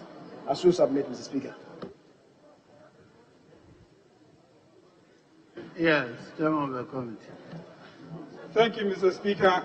Mr. Speaker, I rise to second the motion, but also to make the observation, Mr. Speaker, that in spite of the difficulties imposed on us by the global pandemic we suffered in 2020, that government managed transfers, the Speaker, was very impressive.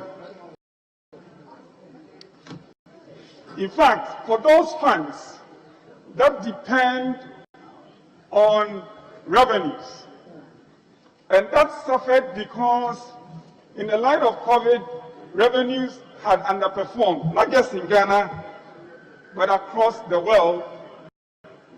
As a result of government management of the situation, government succeeded in restoring the shortfall arising from the underperformance of revenue. Mr. Speaker, it is important that we recognize the good strategies that have produced these outcomes and improve them for even better results. Mr. Speaker, with your permission, I will proceed to present the Finance Committee's report on the estimates relating to other government obligations, which, Mr. Speaker, you referred to the Finance Committee, and as a result, the committee had to meet the President representative at the Ministry of Finance and other senior officials of the ministry. Mr. Speaker, a total of 80 million, as was indicated by the majority leader, 80,800 569,525,482 Ghana cedis has been projected to be spent under this expenditure line. Mr. Speaker, the unlisted financial obligations referred to as statutory payments for the 2021 financial year has been indicated in the committee's report on page 2. Mr. Speaker, on page 3, the committee submits its observations and recommendations. Mr. Speaker, there was one particular observation that is worth laying out for mention. It was in respect of the Ghana Exim Bank.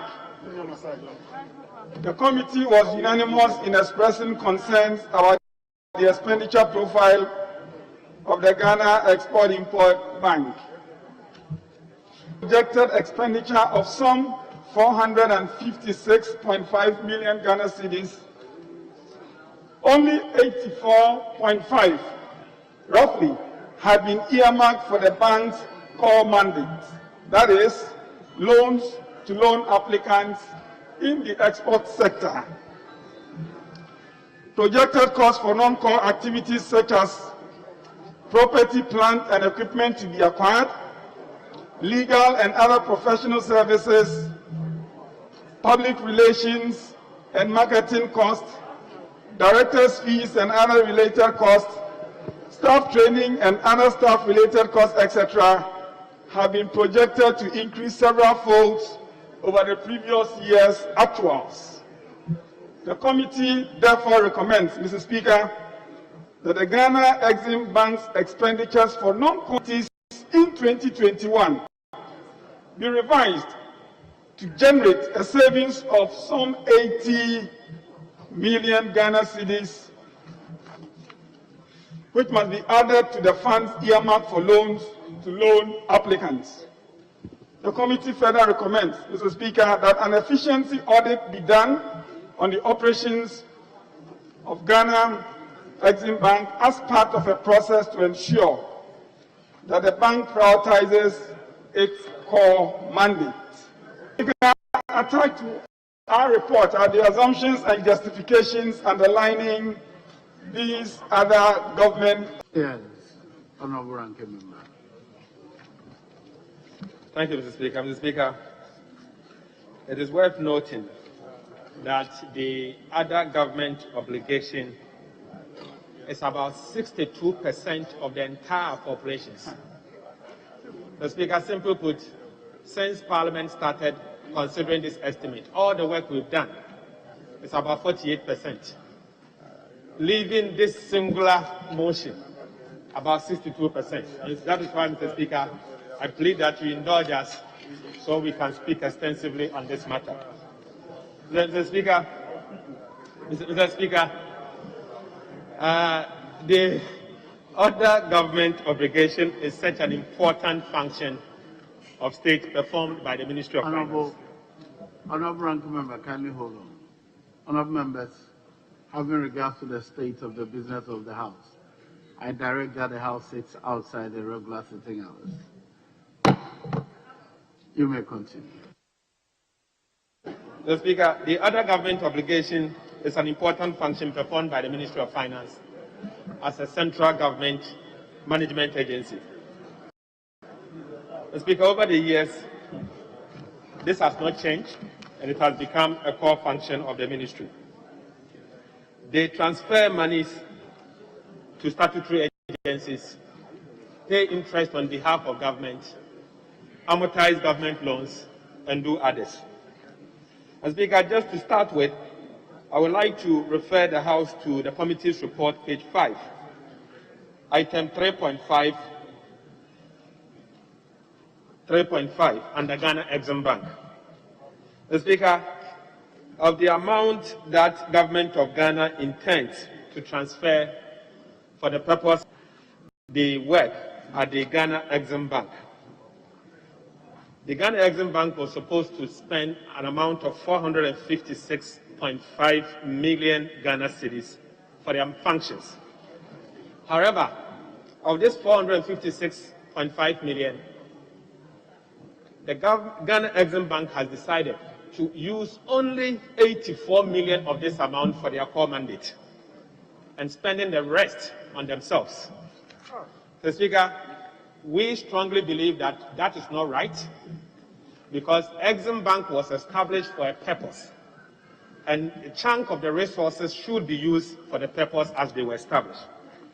Mr. Speaker, to surprise you to note that even though they are going to spend 84.4 million only on loans, they have projected that they are going to spend 150 million to buy property, plant, equipment for themselves. They have said that they are going to do what they call community support of 5.5 million Ghana cedis. They've said that they are going to spend 15 million on legal and professional services. And then they are also going to spend 7 million for the purposes of taking their board members on courses abroad. Mr. Speaker, we believe that this is not right. And so the committee unanimously concluded that we are referring this matter to the plenary, and we are recommending that they should cut their expenditure down and make a savings of 80 million to add to the 84 million that they intend to spend on loans. Mr. Speaker, we know government intends to continue with the one district, one factory, which will require enough resources. How on earth should we allow the Exim Bank to spend so much money on themselves? I believe that we've even been very generous. If I have my own way, Ghana Exim Bank should not spend more than 30 million on themselves. Because, Mr. Speaker, it's just too much. It's just too much. And we've signaled that going forward, we will be looking into the expenditure of some of these agencies, not only Ghana Exim Bank. And I believe the majority leader will make budget available to the Finance Committee to undertake this important exercise. Because, Mr. Speaker, if we do this, we will be saving money. We'll be saving money. And it's Parliament that has the function to ensure that things of this sort are actually uncovered. And then, Mr. Speaker, you recall that Parliament approved COVID-19 alleviation program cap 1.2 billion. Mr. Speaker, subsequent to our approval, this Parliament have not seen cap 2. Yet the Ministry of Finance has suspended cap 2. They've gone ahead and spent on COVID-19 plan. They've spent on plan 1, plan 2, plan 3. Yet, Mr. Speaker, Parliament of Ghana do not have the full control. Mr. Speaker, I was privileged to be part of the estimate and notice that they are not accounting for some of the COVID-19 expenditures, and they are referring it to the Ministry of Finance. Yet, anytime we meet Ministry of Finance, they do not give us the full breakdown of COVID-19. Mr. Speaker, what I want to signal is that in the coming days, I'll be bringing to call on this August House, Mr. Speaker, to investigate some of these expenditures on COVID-19. 8.1 billion Ghana cedis. Mr. Speaker, we need to look into it. Because, Mr. Speaker, this amount, none of us have the full complement of how the 8.1 was expanded. None of us. And that is why, as Parliament, we need to go into that matter. Mr. Speaker, apart from that also, we were also informed by the Ministry of Finance that going into the year 2021, they are making some allocation to statutory agencies. Some include the Ghana National Petroleum Company, GNPC. Speaker, to surprise you to know that the Ministry of Finance has capped the GNPC allocation to the extent that even the equity financing commitment of the GNPC, being the national oil company, that amount is not enough to pay for the equity financing. And so we want to urge the Minister of Finance, the acting Minister of Finance, before he hands off your handing over notes, please inform the Minister of Finance that this equity financing commitment of GNPC can never be breached. And so they should make money available for financing, because these are cash calls backed by agreement, and we cannot ignore it because it's the responsibility of state. Just like we have a responsibility to service our debt, we have our responsibility to pay our equity when it falls due. The Speaker, Road Fund. Road Fund. As part of our engagement with Ghana Road Fund informed us that they have arrests amounting to almost 4 billion Ghana cedis. 4 billion. Arrests, 4 billion. Mr. Speaker, 4 billion is a lot of money. And 4 billion has an impact on our economy. These poor contractors, Mr. Speaker, they are poor because of their state. Mr. Speaker, they have gone to the banks, borrowed money. Some of them have used their hard-earned revenue, and then they've constructed road, and government of Ghana is supposed to pay them. Yet, you are not paying them. Mr. Speaker, I was surprised to see that in spite of all of these arrests, the Ministry of Finance has decided to cut their revenues, to the extent that almost 500 million Ghana cedis has been taken away from them. Mr. Speaker, we urge the Ministry of Finance. We urge the Ministry of Finance to ensure that road fund, at the minimum, they should not cap road fund. They should give the money to road fund. Yes, Honorable Minister for Roads and Highways. Thank you, Mr. Speaker. Mr. Speaker, the Honourable is grossly misleading this Honourable House. Mr. Speaker, I get very surprised if anybody from the other side veers into the road at an interest rate of 32%. Honourable Minister. At an interest rate of 32%. Honourable Minister. I want to understand what you're complaining about. Well, please, Mr. Speaker. Honourable Bauer, you sit down. Please sit down. And us at the cross, Mr. Speaker. Honourable, I want to understand. Sit down. Sit down. Sit down. Sit down. Sit down.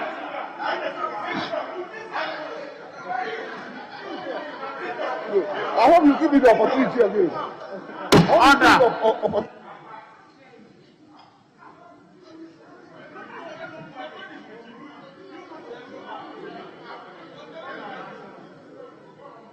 Honourable Minister, I was trying to find out what he said.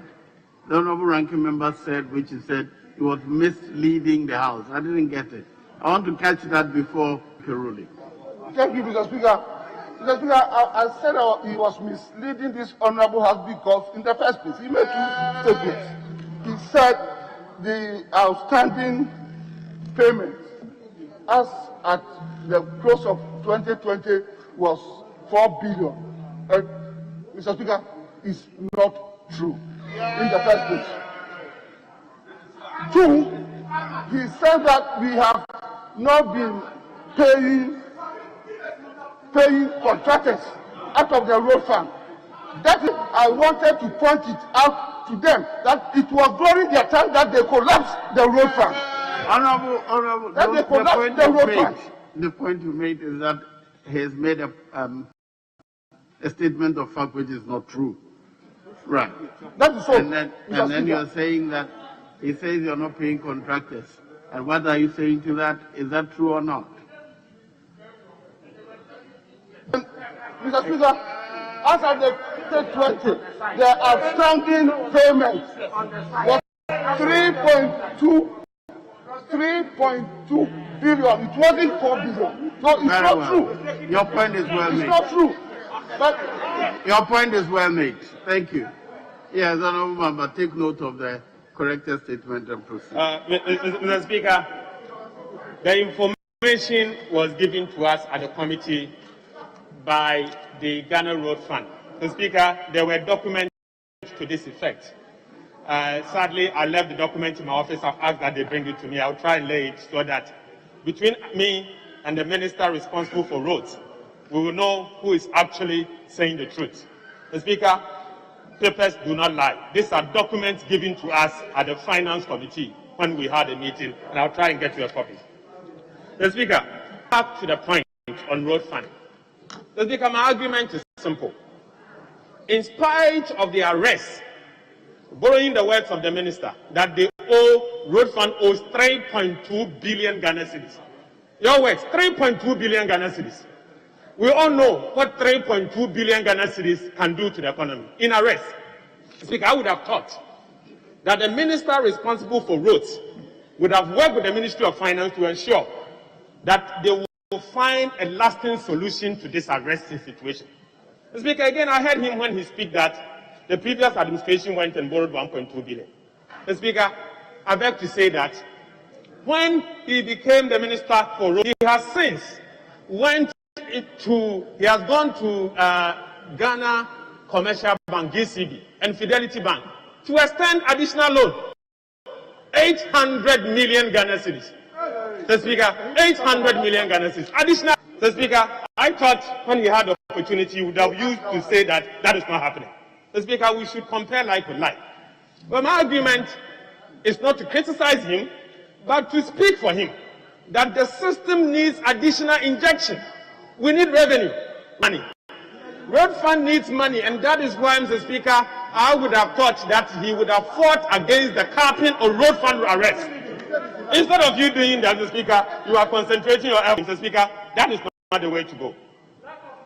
That is not the way to go because, Mr. Speaker, I was only rather going to speak for him to ensure that he gets the money for the purposes of building additional roads. Mr. Speaker, going into the matters, we were also told that by the Ministry of Finance that we are spending 15.2 billion for the purposes of amortization. Mr. Speaker, this matter is so dear to me. This matter is so dear to me because, Mr. Speaker, I have consistently raised the issue how we have classified amortization over the years. The minister responsible for finance, the acting minister, had given us an assurance that in the year 2022, going forward, they are going to change the treatment. Mr. Speaker, I would have thought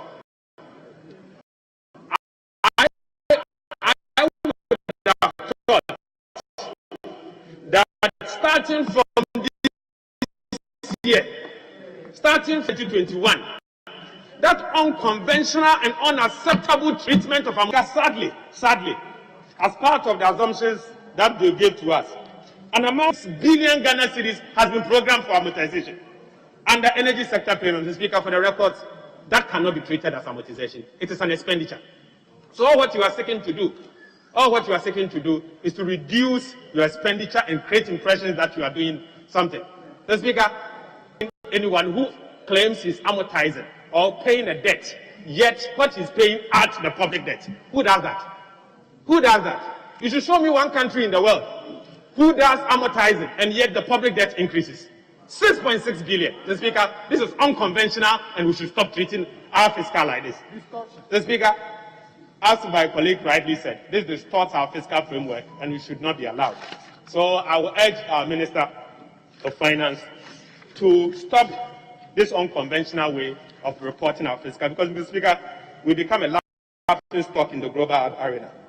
Mr. Speaker, to conclude on this matter, last year, in the year 2020, Mr. Speaker, we spent 20 billion. Today, in the year 2021, we are spending 35.6 billion Ghana cedis on interest. So within a space of 1 year, one calendar year, Mr. Speaker, our public debt, because it's ballooning and increasing at an increasing rate, we are adding about 15 billion Ghana cedis to our interest. Mr. Speaker, that is alarming and stressful. Mr. Speaker, if care is not taken, a time will come we'll end up using all our total revenue for the purposes of servicing interest. And when that happens, Mr. Speaker, it is certainly going to affect our economic growth and very important sectors of the economy, that is supposed to receive investment from our tax revenue will not receive that. And so I want to caution the Ministry of Finance that this issue of interest and our public debt increasing we should not just take it as political item. It is not. It is a matter of national security. The Speaker, this goes to the core of our national building. The Speaker, if care is not taken, a time will come we will not even have money to pay wages and salaries, because interest certainly is taking it. The Speaker, there is a chance that we can default. There is a chance until we put barriers, and that is why, Mr. Speaker, I think we should take our fiscal responsibility issues serious. We should guard the Ministry of Finance so that borrowing will not be the order of the day, that they think every single fiscal program, the solution is financing or going to borrow. That is not the way to solve problems. When you are in the pit already, you don't continue digging. I'm aware that they are in the bond market. I wish them well, Mr. Speaker. I wish them well. But, Mr. Speaker, in as much as we are out there borrowing, we should guard against the possibility of us not being able to pay this debt. Mr. Speaker, with these few words, that other government obligation of about 80 billion be approved for the services of what has been approved. Mr. Speaker, thank you very much. Yes, Honorable Chairman. Well, thank you, Mr. Speaker. Mr. Speaker, in view of the statement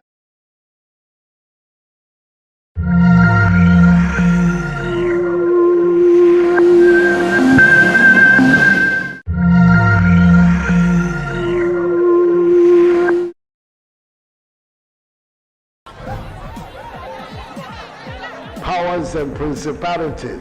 There's so much fire inside me. Tragedy struck when part of the largest hillside at the kosher rubbish dump collapsed. It's going to be fun to see how he goes about approaching this game.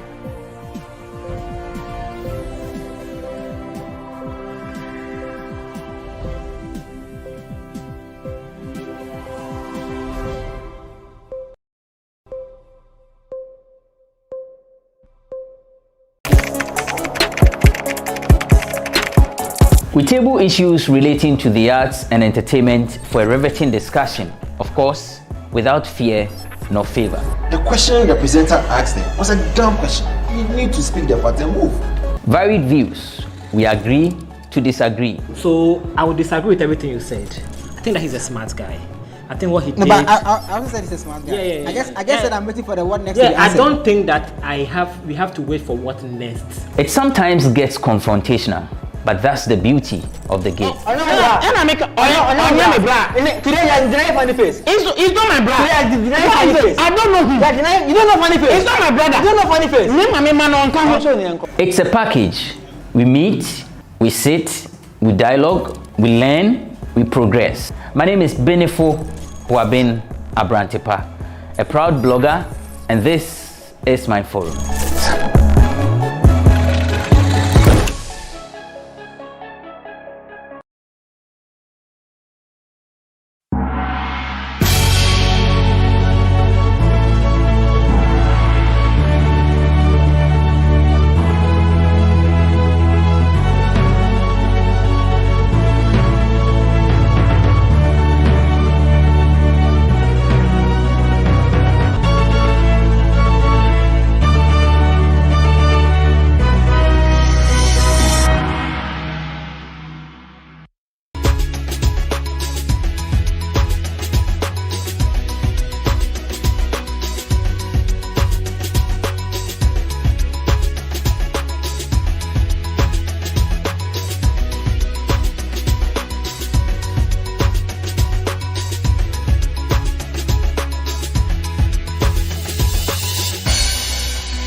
Hi, my name is Nanama McBrown. I'm proud to be part of GhanaWeb Road Safety Campaign. Please, do the right thing. Save a life. Brim.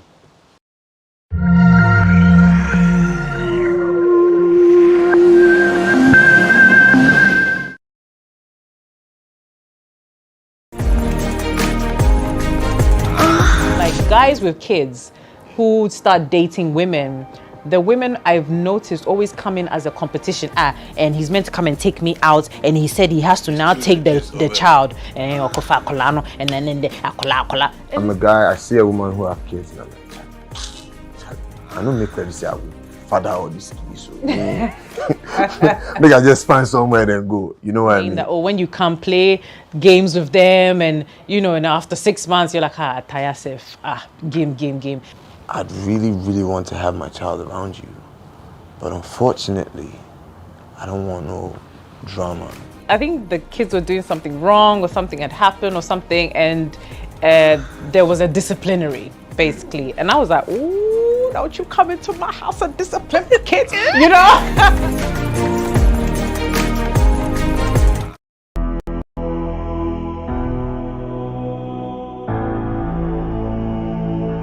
My mother especially was carrying me from one church to another, one prayer camp to another, one shrine to another. We prayed for, but we came back home, I wasn't healed. I crawled in the sun, and I became so dirty, very sweaty, and nobody would sit by me because at the school, there's this mono desk where 2 people sit, and I was alone on my desk. When I got back home, I told my mother and my father that I think that it's okay. It's okay to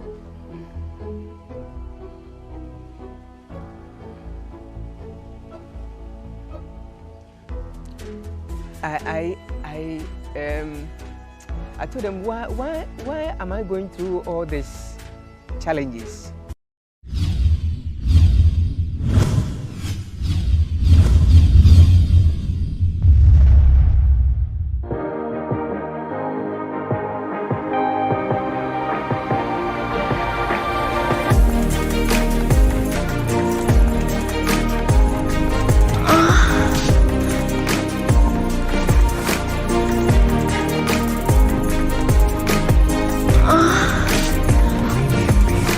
True love, they say, only exists when faced with obstacles. But let's be real, there is a tall list of people who are going through separation or challenges in their marriages. One of such is the presence of a child or children from their previous relationship. You might know a person or two who have vowed never ever to settle with a man or woman who has children from their previous relationship due to the myriad of challenges involved. How do you live in harmony with your partner as well as their child? Love me, love my dog. On this episode of Moans and Cuddles, we take a look at the misconceptions on step parenting as well as the advantages and disadvantages involved. My name is Paulina Deda Opoku. We'll be right back.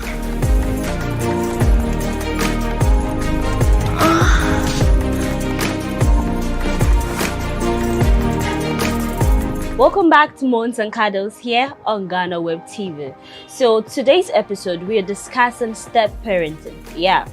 Settling down with a partner who has a child or children from a previous relationship. How is it going to be like? The challenges, the misconceptions, the advantages and the disadvantages involved. So to help us do justice to today's topic, I've got here with me actress Sissy. Welcome back. Hey. Cecilia Anubania. That's it. I got it right. You've got it right. This is the first time seeing you this year, right? This year, yes. Yeah. Yes. What have you been up to? Oh gosh, loads of stuff. Loads. Great. So yes, a few projects coming through. So yeah, happy with that. Been working.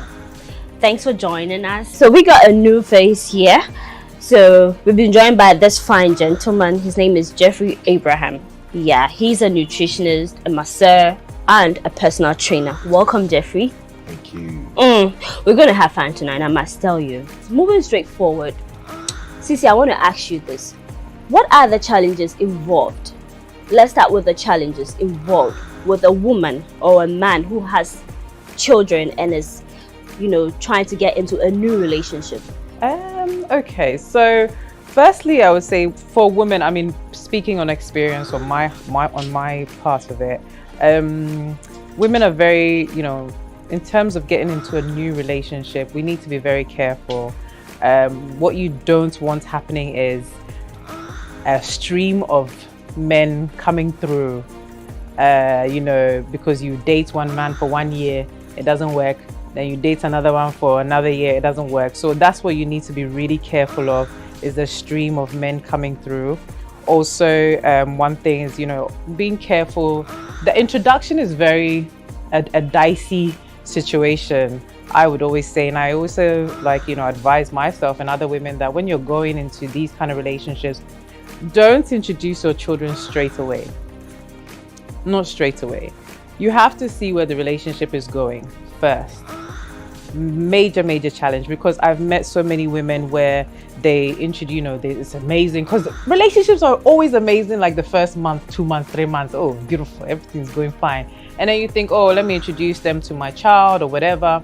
And with that, it's a sensitive area because you're bringing somebody into your home. You don't know how they're going to be with your child, whether they're going to be accepting of your child. Some people who come in all of a sudden, oh, you're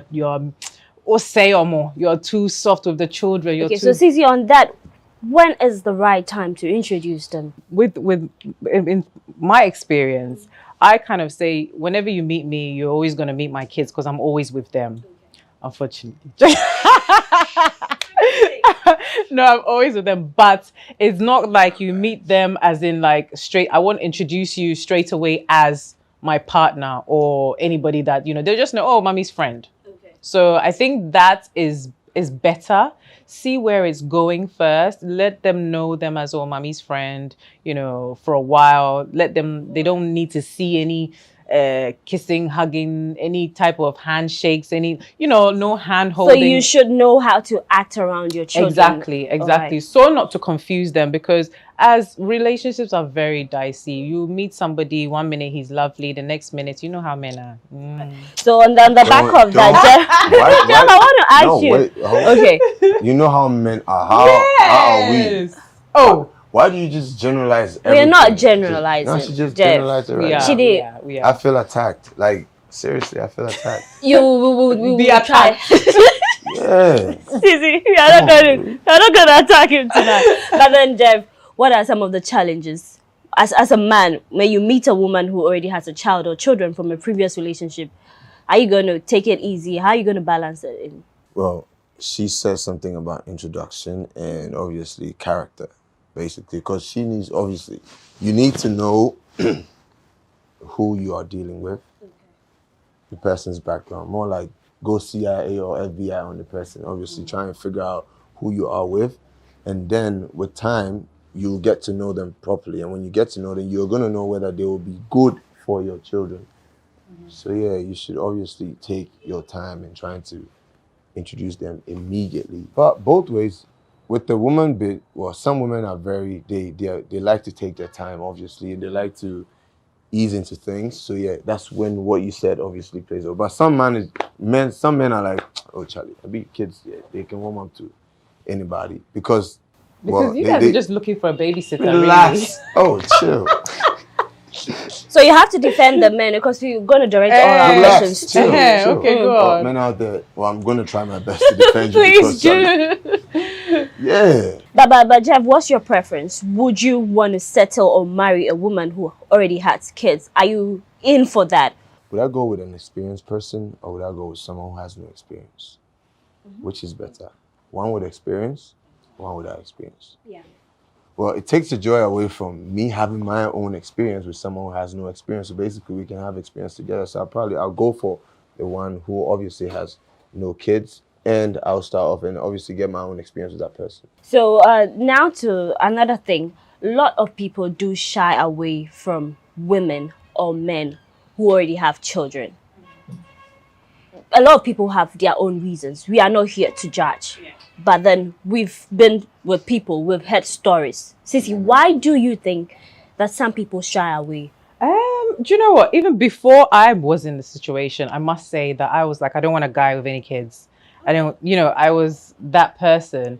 And not because of even the children. I think it's just because of the baby mama drama. Thank you. You know what I mean? Thank you. Baby mama, baby daddy drama. It's a big subject. It's a big conversation. You said baby mama. Usually baby mama. No, it's also baby daddy. Please, drama. baby daddies too can give you a hell of a time. I'm not gonna lie to you. Yeah, I know. I know. Exactly. You know. Yeah, I know. Yeah. Okay. So that was why I was more hesitant in dealing with, men maybe with children. And naturally, it always falls through. I mean, every guy that I did date in my younger years that did have kids, there was a lot of baby mama drama because even if they tell you they're not with them or something, there's always something. You know what I mean? The connection is still there. Yes. But now turning it around, now I'm the baby mama. And, I'm like, so I'm the one with the kids now. Okay. And, funny enough, I'm also dating somebody who hasn't got any kids. And when you say it's not drama. Wait, it's very clear. Listen to there was, because there's always going to be some type of drama. Okay. From who?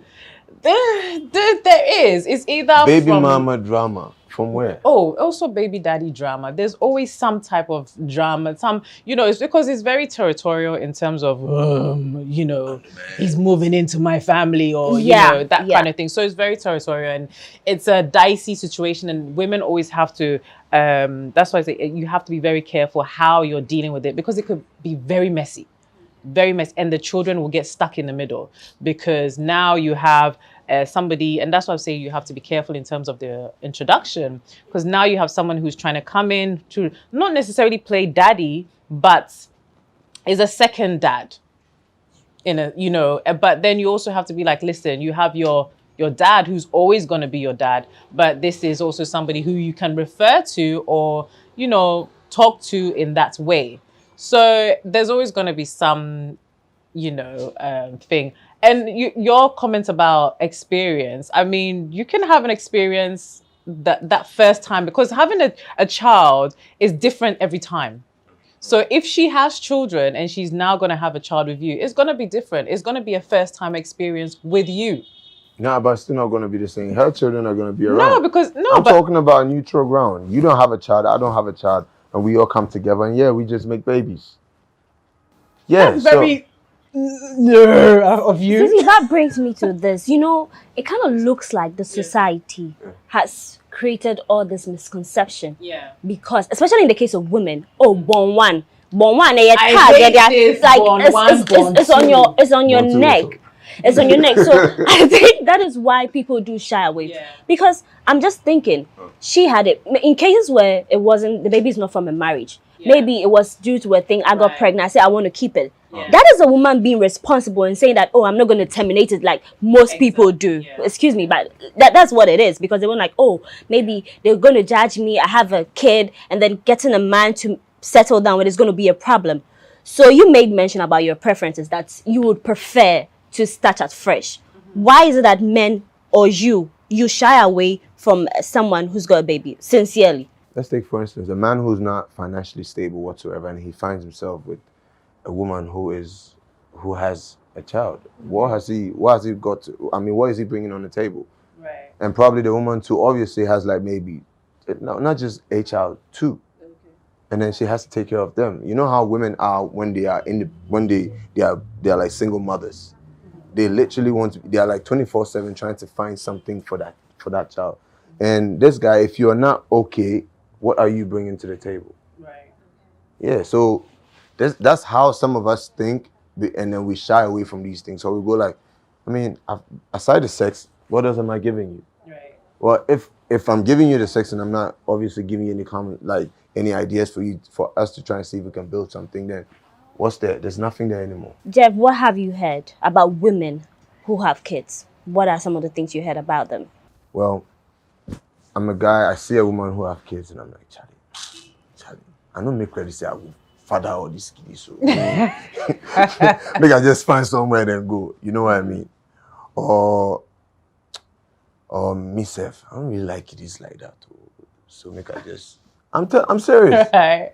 Yeah, I know a few friends that I know who Charlie, me, I know if you have kiddies. So every man you get kiddies, they kill my vibe around you. You know what I mean? Yeah. So these are the things that actually majorly these like most of the things that's like on our minds.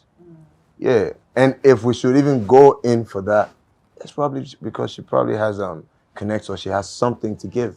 Right. Yeah. Then we go in. Then it makes it more like we are being opportunists or whatever because we're trying to survive. You know what I mean? So if we accept that we want to get into that kind of relationship, that means that there's something in there for us. But if we don't want to get into that, probably maybe another thing. Maybe the woman will find like that. You know what I mean? See. What are some of the misconceptions you've heard about? Okay, misconceptions. The tag, the place of tag of, you know, oh, she just wants somebody to come and look after her kids. I like babysitter and nanny stuff. You people know, men want babysitters, women want financial assistance. Right? I mean, if you're coming, you're not coming to eat from me. You bringing to the table? Yeah.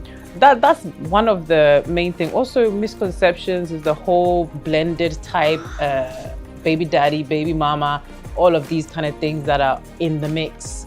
What other misconceptions? Oh, gosh.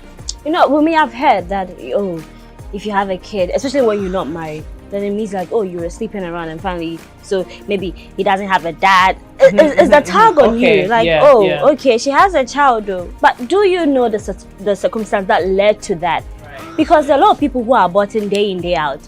She's woman enough to say, I'm going to take responsibility. So why judge? Why judge? Well, no one will ever actually know what happened. Then you find out. You don't judge. How are they going to find out? You ask them. You don't know. You ask questions. And don't place a tag on someone because of what you have in your head. You know that saying that goes like, the way you look sometimes tells someone how you are, basically. But sometimes you can be wrong. No, but looks can be very deceiving. Looks. I get that a lot of the time. And, you know, people look at me and automatically make up 10,000 stories that they can make up, you know, and it's... You give them what they wanted. And not necessarily because I'm giving them anything, it's because they've looked at it and they just think, oh, this particular person, if you look like this, it's because A, B, and C, and then they make up their own story about you. Oh, and she's got children. Oh, and then she's not even married. Oh, no. Yeah, but all those kind of things. But one thing is for sure, if you meet the right person, whether you have 2 children, you have 3 children, someone who loves you for who you are, is not going to say this is a barrier. If it's the right person, it's going to happen. I must tell you. So yeah, of course, there are lots of misconceptions about women or men who already have children. But then one thing is for sure, if you meet the right person who loves you for who you are, love me, love my dog situation, it's not going to be a problem. They're not going to see that, oh, you have a kid. And even if their parents or the society says not, they're going to fight for you. But we'll take a quick break. When we come back, the show continues.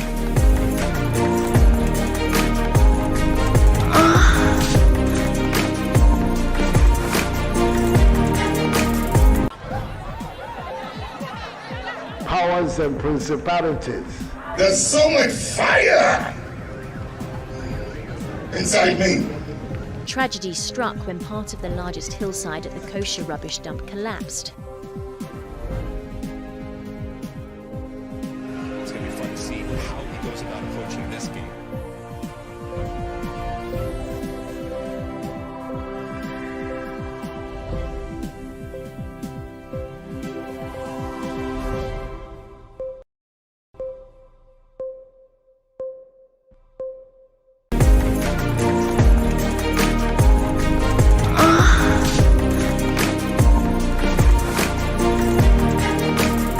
Welcome back from that quick break. The show still continues. Sissy, you've got kids. You've got 2 wonderful children.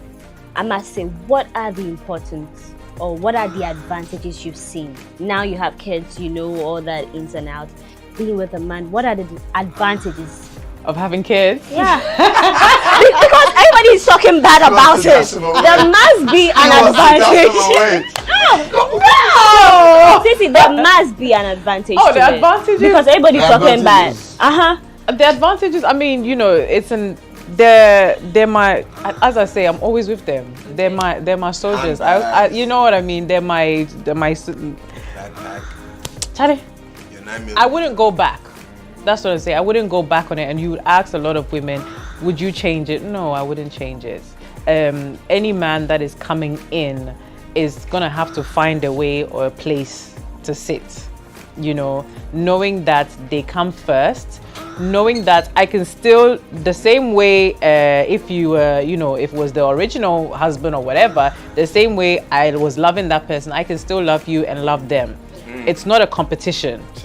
You know, I think most men also go into dating women and women with children, or it's as a competition. I think women with, like, guys with kids who start dating women, the women I've noticed always come in as a competition. And he's meant to come and take me out, and he said he has to now take the child, and you know, all those kind of things. And I always say that, but why is it now a competition? Why you signed up for it? You knew what you were going in for. Yeah. And so that is one of my main things I've heard. You know, women who date men who have kids say that, oh, you know, he's choosing the kid, and oh, now and then and it's just like, yo, this is, you have to find a place. If you're coming in and you know, you have to find your place and be happy with that, and don't come and be taking over anything. It's not a takeover. All right. You know. So let's move beyond the conversation of what you have to look out for when you're being with a man or woman who has a child, and let's move to where you have settled in.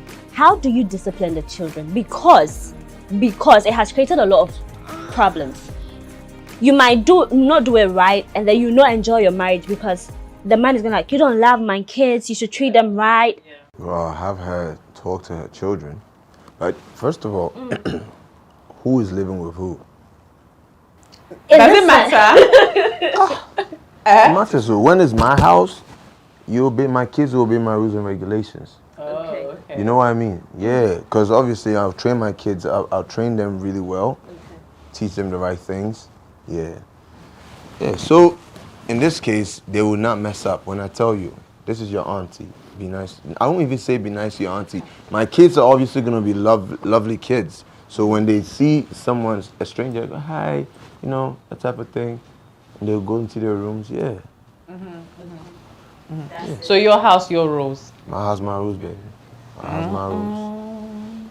Wow. I mean, you know, I think what we have to be careful of is, so long as they're not being mistreated, that is the main thing. You can say your house, your rules, but it shouldn't be a thing where it's totally out of control, that don't sit on my sofa, don't, you know, or treat them as if they are second, you know, as if they are second grade citizens in your home.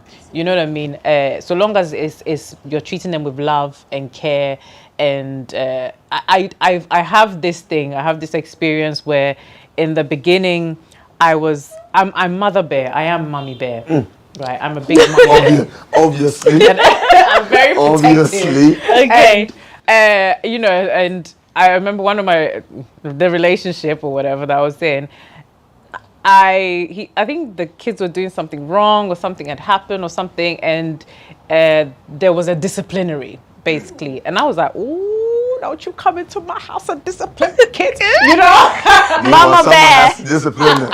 Right. Someone has to, but yes, but else. I just felt like, I don't know, I just felt really funny about it. I don't know if there's any real reasons, but I just felt really funny about it. Like, you know, what I would have wanted was maybe you tell me and I would deal with it.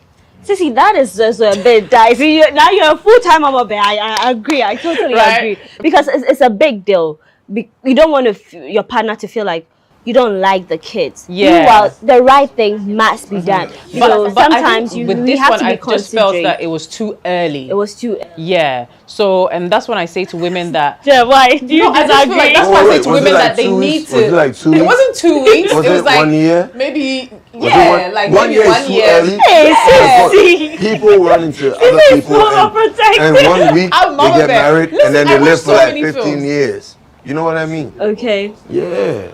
I feel like there's too many films out there where I'm like, you know, he's gonna come in and like knock my baby in the kitchen. But there are some we people. have to be careful about that. It's true. These are horror stories That was what I was are trying to going explain around. when I said that if you come into a woman who has been independent her whole life, you're trying to take away her power. She disciplines her children by herself. She does everything by herself, and then you, the man, come inside and you go like, yes, I'm the boss. No, you should take it step by step. You can't say I'm the No, boss. They are my kids too. They are my kids. like that. Like I mean, but some men actually go in like that. I mean, I've seen a few. But that's what I'm saying, that this is the situation where, yes, you can come in and be like that, but it has to be within reason. The takeover has to be gradual.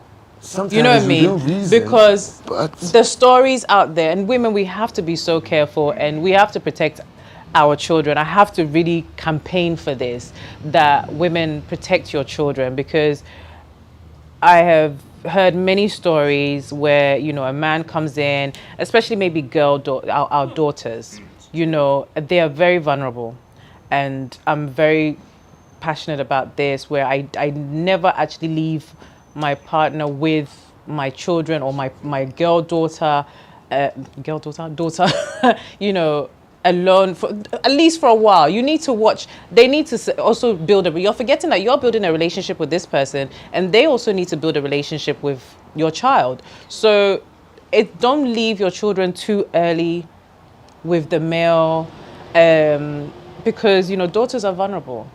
And even now sons, because anything goes. Street now. Yeah. So I'm very, very careful about that. And I would always say to women, please, that is one thing that, all jokes aside, please protect the children, and that should be your number one priority. You're not looking for a babysitter. You know, I'm going out with the girls, look after my kids, and then some people still doing it though. But then all said and done, there are some people, personal experience. I know a friend whose stepdad treated her way better than her father. Yeah. There are some good people out there. There are some good people out there who even if they marry maybe your mom, when they take care of even if they are diseased, they take you. They don't make you feel like, oh, you are not one of us. Yeah. So it all boils down to the right person. Exactly, it all boils down to the right person. But again, don't use the word the right person. So how? It all boils down to the person who has understanding about the way of life. Which is the right person. We don't want to use the right person. Qualifies it like too it makes it too. Jeffrey doesn't like the right person. Too perfect. The understanding person. I think there's no. Understanding is more appropriate, you know, because you need understanding in a relationship to obviously, you know. Yes, definitely. But then we're talking about the parents, the man, but then what role can the child also play? And you too, the partner, why are you going to tell your children, okay, this is the person I'm talking to? Be nice to the person, respect them. What he says, consider him as that your father, and do as you say. So what role can the children... You see, this whole thing of consider them your mother, consider them your father, very dicey. Because children are never receptive to that. Okay. It's almost like they hate that fact. Is it for a particular age range? Or? Yeah, I think many teenagers as well, they don't like the fact that somebody is coming in. Also growing I think it's perfect when the kids are young, because that way the kid gets to grow up and this is the only person that they've seen in their father's life or their mother's life. So in a turn, it's easier and they just grow with it. Yeah. But with teenage kids or, you know, almost pre-adolescent, yes, and that one. You know, it's very, very complicated. And what you need to do, or what I always say or look at, or what I see around my friends and all that, is the woman or the man needs to build their own relationship. And I'm not saying that, oh, when you come play games with them and, you know, and after 6 months, you're like, tire safe, game. It's more than talk. Let me sip my juice. Train the child the way in which he should grow up, so that when he grows up, he will not depart from it. It's biblical, right? It's the Bible. And it's just common sense. The environment you keep your child in will obviously have an effect on your child. So depending on the type of environment you are in yourself, take typical example. Imagine you and your child, you live in the slums. and everything around you just whatnot and whatnot, and someone else is coming to your life, and the person is from a whole different prim and proper, place and whatnot, and he comes in, and then he's trying to, the child sees him, two things. Either they're gonna go like, hey, this is new, this is someone I haven't seen, this is very tight, clean person, blah, blah, blah. Or this child obviously can go like, who is this? I'm more, Charlie, we did where we did, where are you from? You know what I mean? Yeah. All depends on the person who is training the child. Let them warm up naturally to you. Yeah, definitely. And they do. Eventually they do. Children eventually do, because once they see you more than once, twice, 3 times, but you're always around the house, or so, they will be stubborn at first, or maybe even if you not maybe stubborn, but it takes time for them to maybe come around. Sometimes when you are in a new relationship, people do leave their baby mamas or daddies due to several reasons. Some, they feel like, no, this is not the right person I want my children to be with. Maybe she's an addict, she's an alcoholic, he or she sleeps around, other stuff. So it's like, okay, I'm seeing a new person. But in this case where you met a new person, when do you introduce your stepchild into your marriage? Do you have to impose it on her? Like, okay, now we are married. Okay, the children come to stay with me. How do you balance that? You know what? I don't think it is entirely necessary. Well, if the baby mama is obviously taking care of the child and you feel like the toxic part just make everything worse. It's like, you see, this is what I was saying about when women get with men with children and all of a sudden they want to be the center of that man and everything else doesn't matter, and I'm your girl, but forgetting that this child was there before you. Okay. You know what I mean? If you love him, you love that part of him. Simple. Do you think about my bow fresh? What fresh? And you see, you also have to look at the child in a sense where this is a child that's with a toxic mother. Maybe if you get them from a right age, you can now raise this child to be maybe your own. Do you know what I mean? So it's like, it's a catch situation where you have to look at it not just on your selfish, this is what I want, and look at it as in, I've been in a similar situation, and it's almost like I had to look at it like, I cannot be selfish in this way, even though I wasn't happy with it, or it's not, you have to now say, which is it? Because you went in for the man. You knew that this is what it is with him. If now this child is now coming to live with you, you're not going to be happy. But if he is now even saying that you would probably be the best person in this child's life, it's the biggest compliment. It's a compliment. Jeff, would you understand? Maybe you marry a woman who already has kids, right? Maybe they are with their baby daddy. He's not dead, hopefully. Is he toxic? Yes, he's toxic. Yeah, leave the kids. Oh, okay, no, he's not toxic. But still, I want them to come and stay with me. Well, we'll have to ration the kids. Ration them? How? Yeah. You stay with mom for 2 weeks, and then you stay with dad for it. And that's for how long? Well, that's the only understanding that will come through, because if I'm a man and I have my kids, and obviously this issue, I have my kids, there's no way I'm going to allow my kids. Where is their main base? Because every child has their their main base will be with their mom. And you are with your mom. You settle with your mom. So now your base is with you. No, I'm talking about I'm talking on the single guy with the kids. Okay. I'm leaving. No, but yeah. See. You are in with the woman. You know the type of woman that she is. So you know what her children are like. Are the kids it's very rare that you meet a nice woman and then her kids will be her. Oh, it's not always the case. Sometimes. Oh my, listen, you see. It looks like you have a story. See, let it out. Oh dear. So that we can know what's on your mind. Kids go to school. Okay. And kids associate with other kids, and they hear stories from other kids. You understand? So when trying to bring them and another person together, Charlie, it will just be conflicting. Trust me, because they're gonna hear other stories that Charlie, my mommy go marry, my mommy go find some man be with Charlie. They want to save me. I don't like the money matter. Just because another person is influencing the kid out there. Okay. You might think that you know your kids. If you say if you know the woman, you should know that you obviously be able to tell. But the kids go out there, they go to school and everything. You don't know what happens to them when they're out there. They are totally different. I know my kid when my kid is in my house, but when my kid is out there, I don't know him. Yeah. My mom knows me when I'm in the house. My mom knows when I'm sick. My mom knows that. My mom knows I'm not going to tell her when I'm sick. But when I'm sick and she sees me, she knows that this boy is sick. She knows I'm not going to tell her. But when I'm out there, my mom knows nothing of what I do. Absolutely nothing. All right, Jeffrey. Jeffrey, we'll go for a quick break on that part, and when we return, the show continues.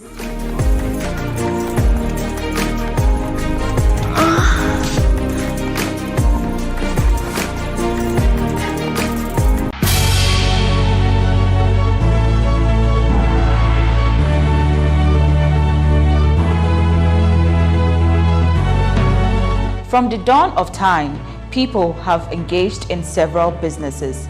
With the onset of technology and innovation, life has relatively been made easier. By using debit or credit cards, mobile banking. Thank you. And your favorite, mobile money? tech has indeed married business. On BizTech, we spend time with faces behind known and upcoming businesses in the country. Learn more about the new technologies and innovation, as well as find out about the trending issues in the world of business. Join us as we serve you with a variety of compelling interviews, projects and others right here on GhanaWeb TV.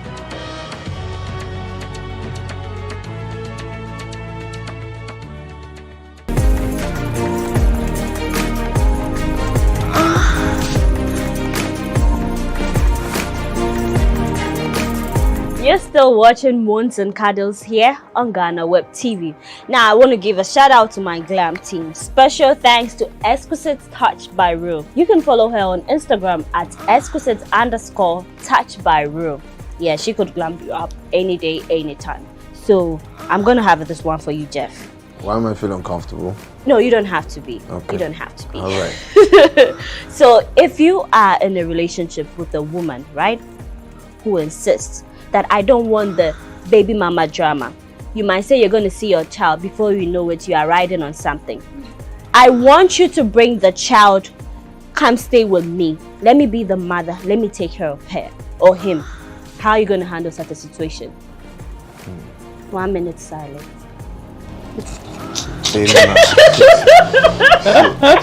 I mean, 1 minute you're riding on something. I mean, really. Wait. We ain't gonna deny the fact. What if me and my baby mom were at loggerheads basically, and we only understand that we just need to take care of the child, and we have agreed that, you know what, I'm gonna take the child today, and then you take the child the next day, that type of thing. No, but your partner is insistent. Enough of the back and forth. Maybe we have a child, bring the person in. How you gonna handle such a situation? Knowing how my baby mama is. Wait, how should you? Wait, you got a baby mama? Me, listen. I'm He's imagining it. I need to let you understand what I'm saying already. Yeah, knowing how my baby mama is, right? I'm gonna have to speak to this my new girl, that my new wife to be, that, you know what? I'd really, really want to have my child around you, but unfortunately, I don't want no drama. Because I respect you, I don't want nobody coming in here to disrespect you in no type of way, you know what I mean?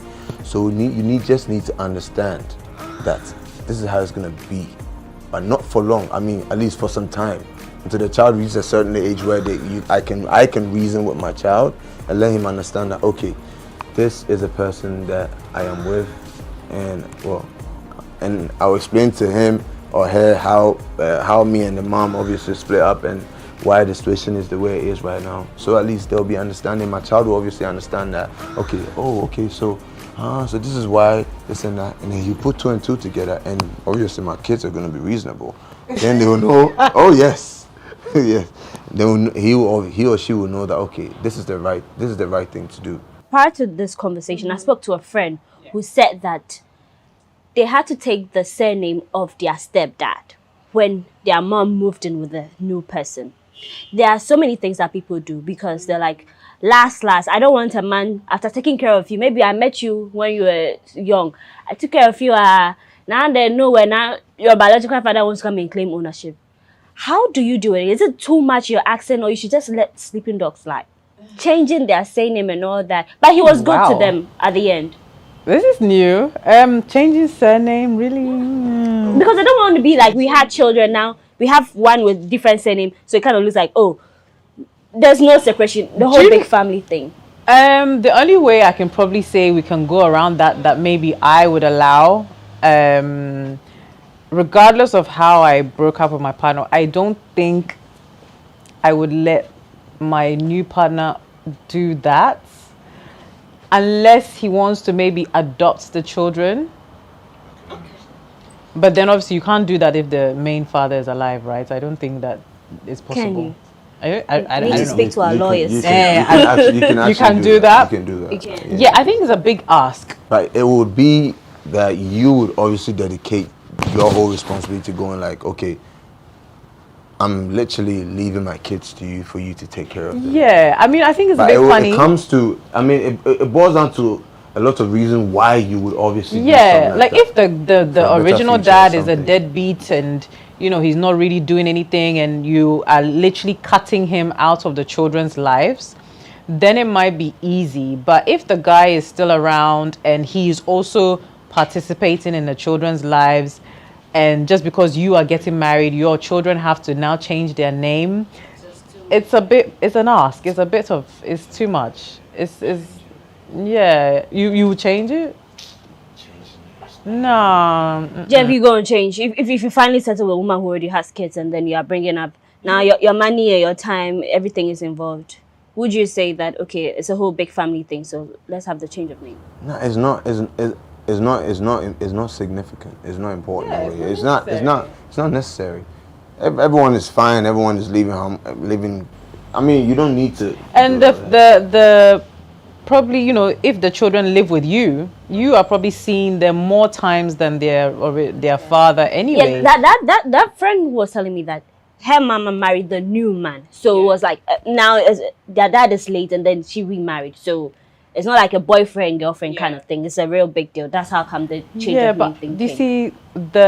You see, especially if the father is dead as well, I would be against it because you're trying to erase my husband, my late husband by erasing his name from the children because the children are carrying on his name, you know, and for you to now come and say that, oh, now the mother, no, I don't think. You see, and this is the type of thing that I was talking about when women get so desperate. I call it desperate because that's probably the only way I would say that you would now do all of these things to accommodate a new man coming into your life just because you want to be with somebody. I think. Do you know what I mean? Like, it's all of these asks are a bit too much, and I think a little bit too not reasonable to be asking somebody, oh, your husband is late, so now change the children's names completely. So who's going to carry on your late husband's name? You know his family tree, his family. Yeah, no, you can see it's this a big in another way too. What if that man who is dead in question obviously treated a woman very, very, very bad? It doesn't matter. They are his children. Yeah, still. No. I've heard a situation where the woman was like, you know what? It was like, you know what? She doesn't want to have the kids own this name because more like not just the man treated her bad, the families obviously did that. So she doesn't want any tag, but the only tag that obviously is on the kids is the blood in them. Exactly. So you can change the kid's name, or you can deal with the blood still runs through his vein unless you're going to do diffusion, blood transfusion, if they don't get in contact with the families and whatnot and everything, and maybe you manage to change their location and carry them to a different place to start a whole new life. Well, yeah, I mean, out of sight, out of mind. These things will not even play anymore. They can just leave peacefully, and carry on a whole new name. Maybe a whole new identity, more like that. Sisi, how do you manage the situation when the father or the mother of your partner is still alive? This one now, they are not there, so you know the drama is going to be there. In such a situation, if they are alive, how would you manage it? Oh, my drama, dear, plenty. It really is about their relationship rather than it's about their relationship and how, you know, and it's always the man. I always say it's always the man. Oh, me dear, maka. Masa. Don't. Let me tell you something. Let her land. Let me land. It is the man that you see. It's the man that controls the, because you are the common denominator in this equation. Yes, yeah. You are the one that will say to your baby mother, "It's over. You know, we are co-parenting. This is our relationship. This is where it ends. This is now, regardless. It's about the man that has to make a stance. If you are accepting you go to the house to pick your child and I can squeeze your ass, or if you are accepting to the fact and you are married or you have another woman, or you go to the house to do something with your kid and you know you are going to sleep in her bed or something like that, you are making the situation worse for your new partner. It's true. It is. So it is the man she's asking me from a woman's point of view if I'm dating a man who has a baby mother or whatever. The baby mama is alive, active. Yeah. So that is the thing where it's the man that has to active, responsible, doing yes. Everything. So how do you want to break that? No, but if they are co-parenting, listen, she might also have a partner. So she has moved on.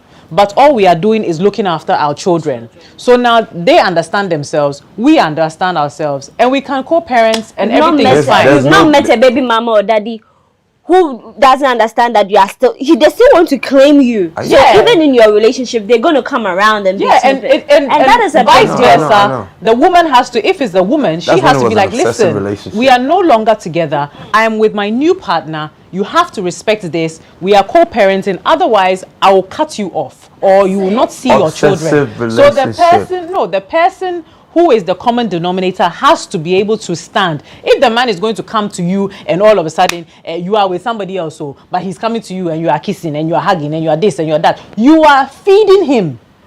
If you are feeding him, then why should he leave? Right. Jeff, now this is to you. How would you handle a situation when the biological mother or father of the child is late? Maybe they are dead, like, or they are living in another country, like no connection. Well, I'll just take it as it comes to me. Well, it depends on the situation that's coming my way, basically. Yeah. I mean, if they are late, no drama. Yeah. If they are in a different country, no stress. No drama, but you have in mind that that person is there. Most likely, financially, he's there. You know, so you have to respect that. That's most likely. Of course, he has children. He's going to be financially responsible. You have to, because you might have babies with your new partner. It's not always that he can take all the responsibility. No, I wouldn't expect him to. Yes, I don't expect my new partner to be responsible for No. It's not his responsibility. Hello, really? No, I don't. No, I don't. So if either I've got it, here, or my partner, if he wants to help, sure, you can help. Sure. But I'm not going to expect him to do the big things, like if I say school fees and all of those kind of things. If their father is alive and he's doing it, I'm telling you, serious. What's that? If you buy books, why not? I'll receive it. I'm not saying, but I won't put the main responsibility on you.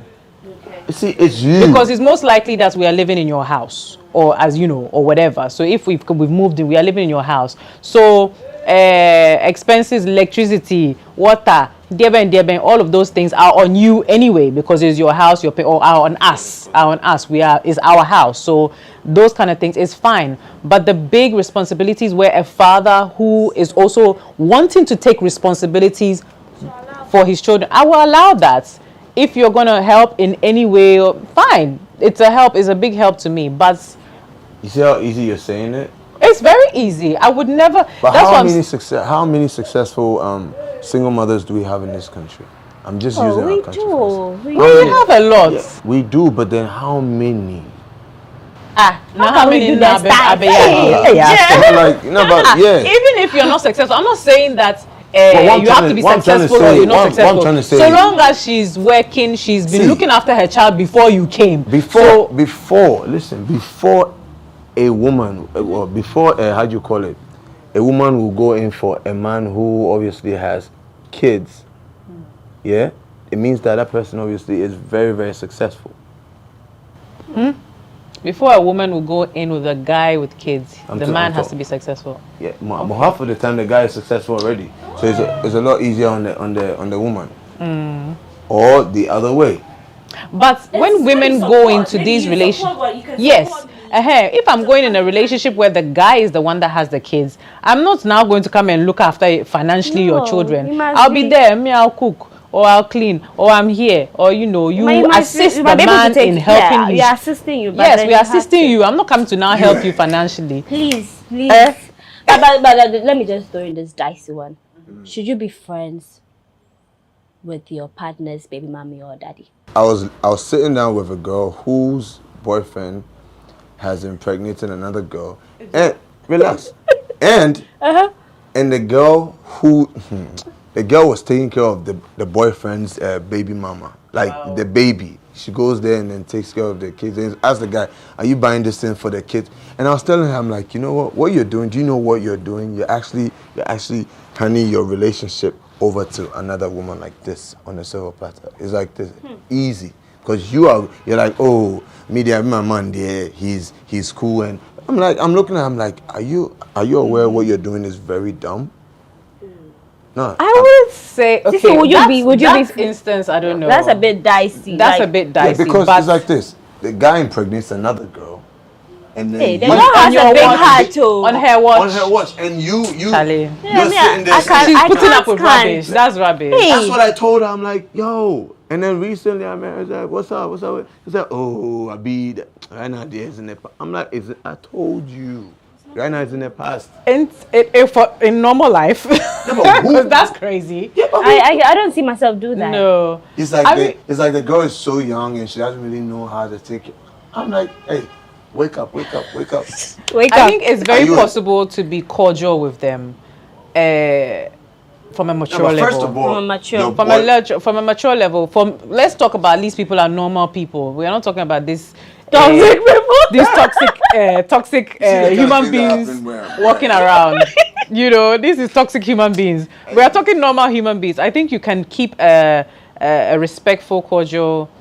Hello, how are you? The kids are coming over. Oh, I've had it. Oh, I've packed her nice. Like some serious it's not. You see, the thing is, you are no longer with the guy or whatever it is. And, and so the baby, you see, the one thing I have to say, and I don't know whether this is a London thing or I don't know, if my child is coming over to stay at your house, obviously you have a girlfriend or whatever. My main aim is that my child is going to be looked after. So it's to my benefit that I talk to the girl. Hi, she's coming over, her nighties in her bag. I will be like, listen, she needs. No. You see, that's unreasonable people. This woman is in charge of your daughter or your child. If she wants to do anything to you from your behavior, she can do it. You can't do anything about it. You won't even know. So it's better for you to be a human. For your kids. For your kids. Yes. And you need to talk to this woman because at the end of the day, your ex is going to. This is what happened. I mean, experience-wise, your ex is going to go home, leave the house. I'll be back in 10 minutes. Okay. It's your child, and that's woman in the house. It's true. So it's up to you. And if you piss her off, believe me, your child is going to suffer. So I'm calling you. I'm like, listen, she needs her milk at this time of the night. Her favorite toy is in her bag. Let me know if you need any help. See you later. Bye. And I don't know. You said it very easy. That's what you're saying for normal people. You have to be normal. You can't just be like, okay, the man is no longer with you. What are you gonna do? Fighting that woman is not going to help you in any way. Jeff, Anna, you think otherwise? Okay. It's been a very interesting, impactful, educative conversation. on the whole issue about what you have to look out for when it comes to step parenting. It's a big deal. There are so many misconceptions, but I know you have learned a thing or two. If you're a woman or man out there who wants to, you know, settle down, final with someone who already has kids, you should be prepared for what it takes. If you don't have the heart for it, don't start in the first place, because you don't want to say, oh, I don't want to do it again. No. Once you're in for it, you're in for it. My name is Paulina Deda Opoku, and special thanks to my wonderful guests. Charlie, you guys brought the fire. Cecilia, thank you very much, and I hope to see you some other time. Jeffrey, how was your experience? You liked it? Yeah, but you guys boxed me in too much. Oh, really? Yeah. I mean, in the beginning, you're like, it's going to get bloody. But you survived. You did well. Yeah. Well, yeah. Still have bullet holes in my yeah. Yeah, good. So Jeffrey Abraham, thank you very much for coming. Thank you. Thank you. You at home, I know you've learned a thing or two. Join us on the next episode of Moons and Cuddles. Bye for now.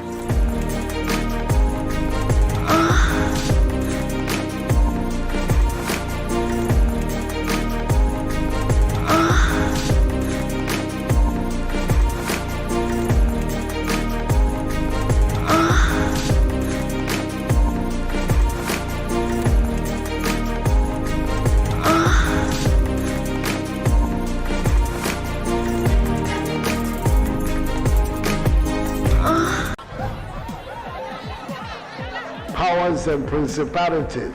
There's so much fire inside me. Tragedy struck when part of the largest hillside at the kosher rubbish dump collapsed. It's going to be fun to see how he goes about approaching this game.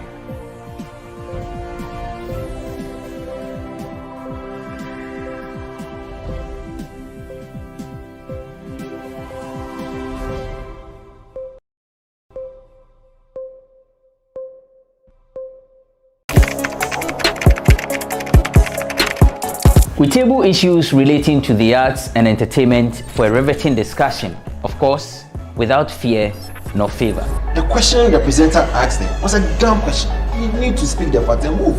Varied views. We agree to disagree. So I would disagree with everything you said. I think that he's a smart guy. I think what he did. No, but I also said he's a smart guy. Yeah. I guess that I'm waiting for the what next. Yeah, I don't think that we have to wait for what next. It sometimes gets confrontational, but that's the beauty of the game. Today you deny funny face. It's not my brother. Today you deny funny face. I don't know him. You don't know funny face. It's not my brother. You don't know funny face. It's a package. We meet, we sit, we dialogue, we learn, we progress. My name is Benefo Abrantepa, a proud blogger, and this is my forum.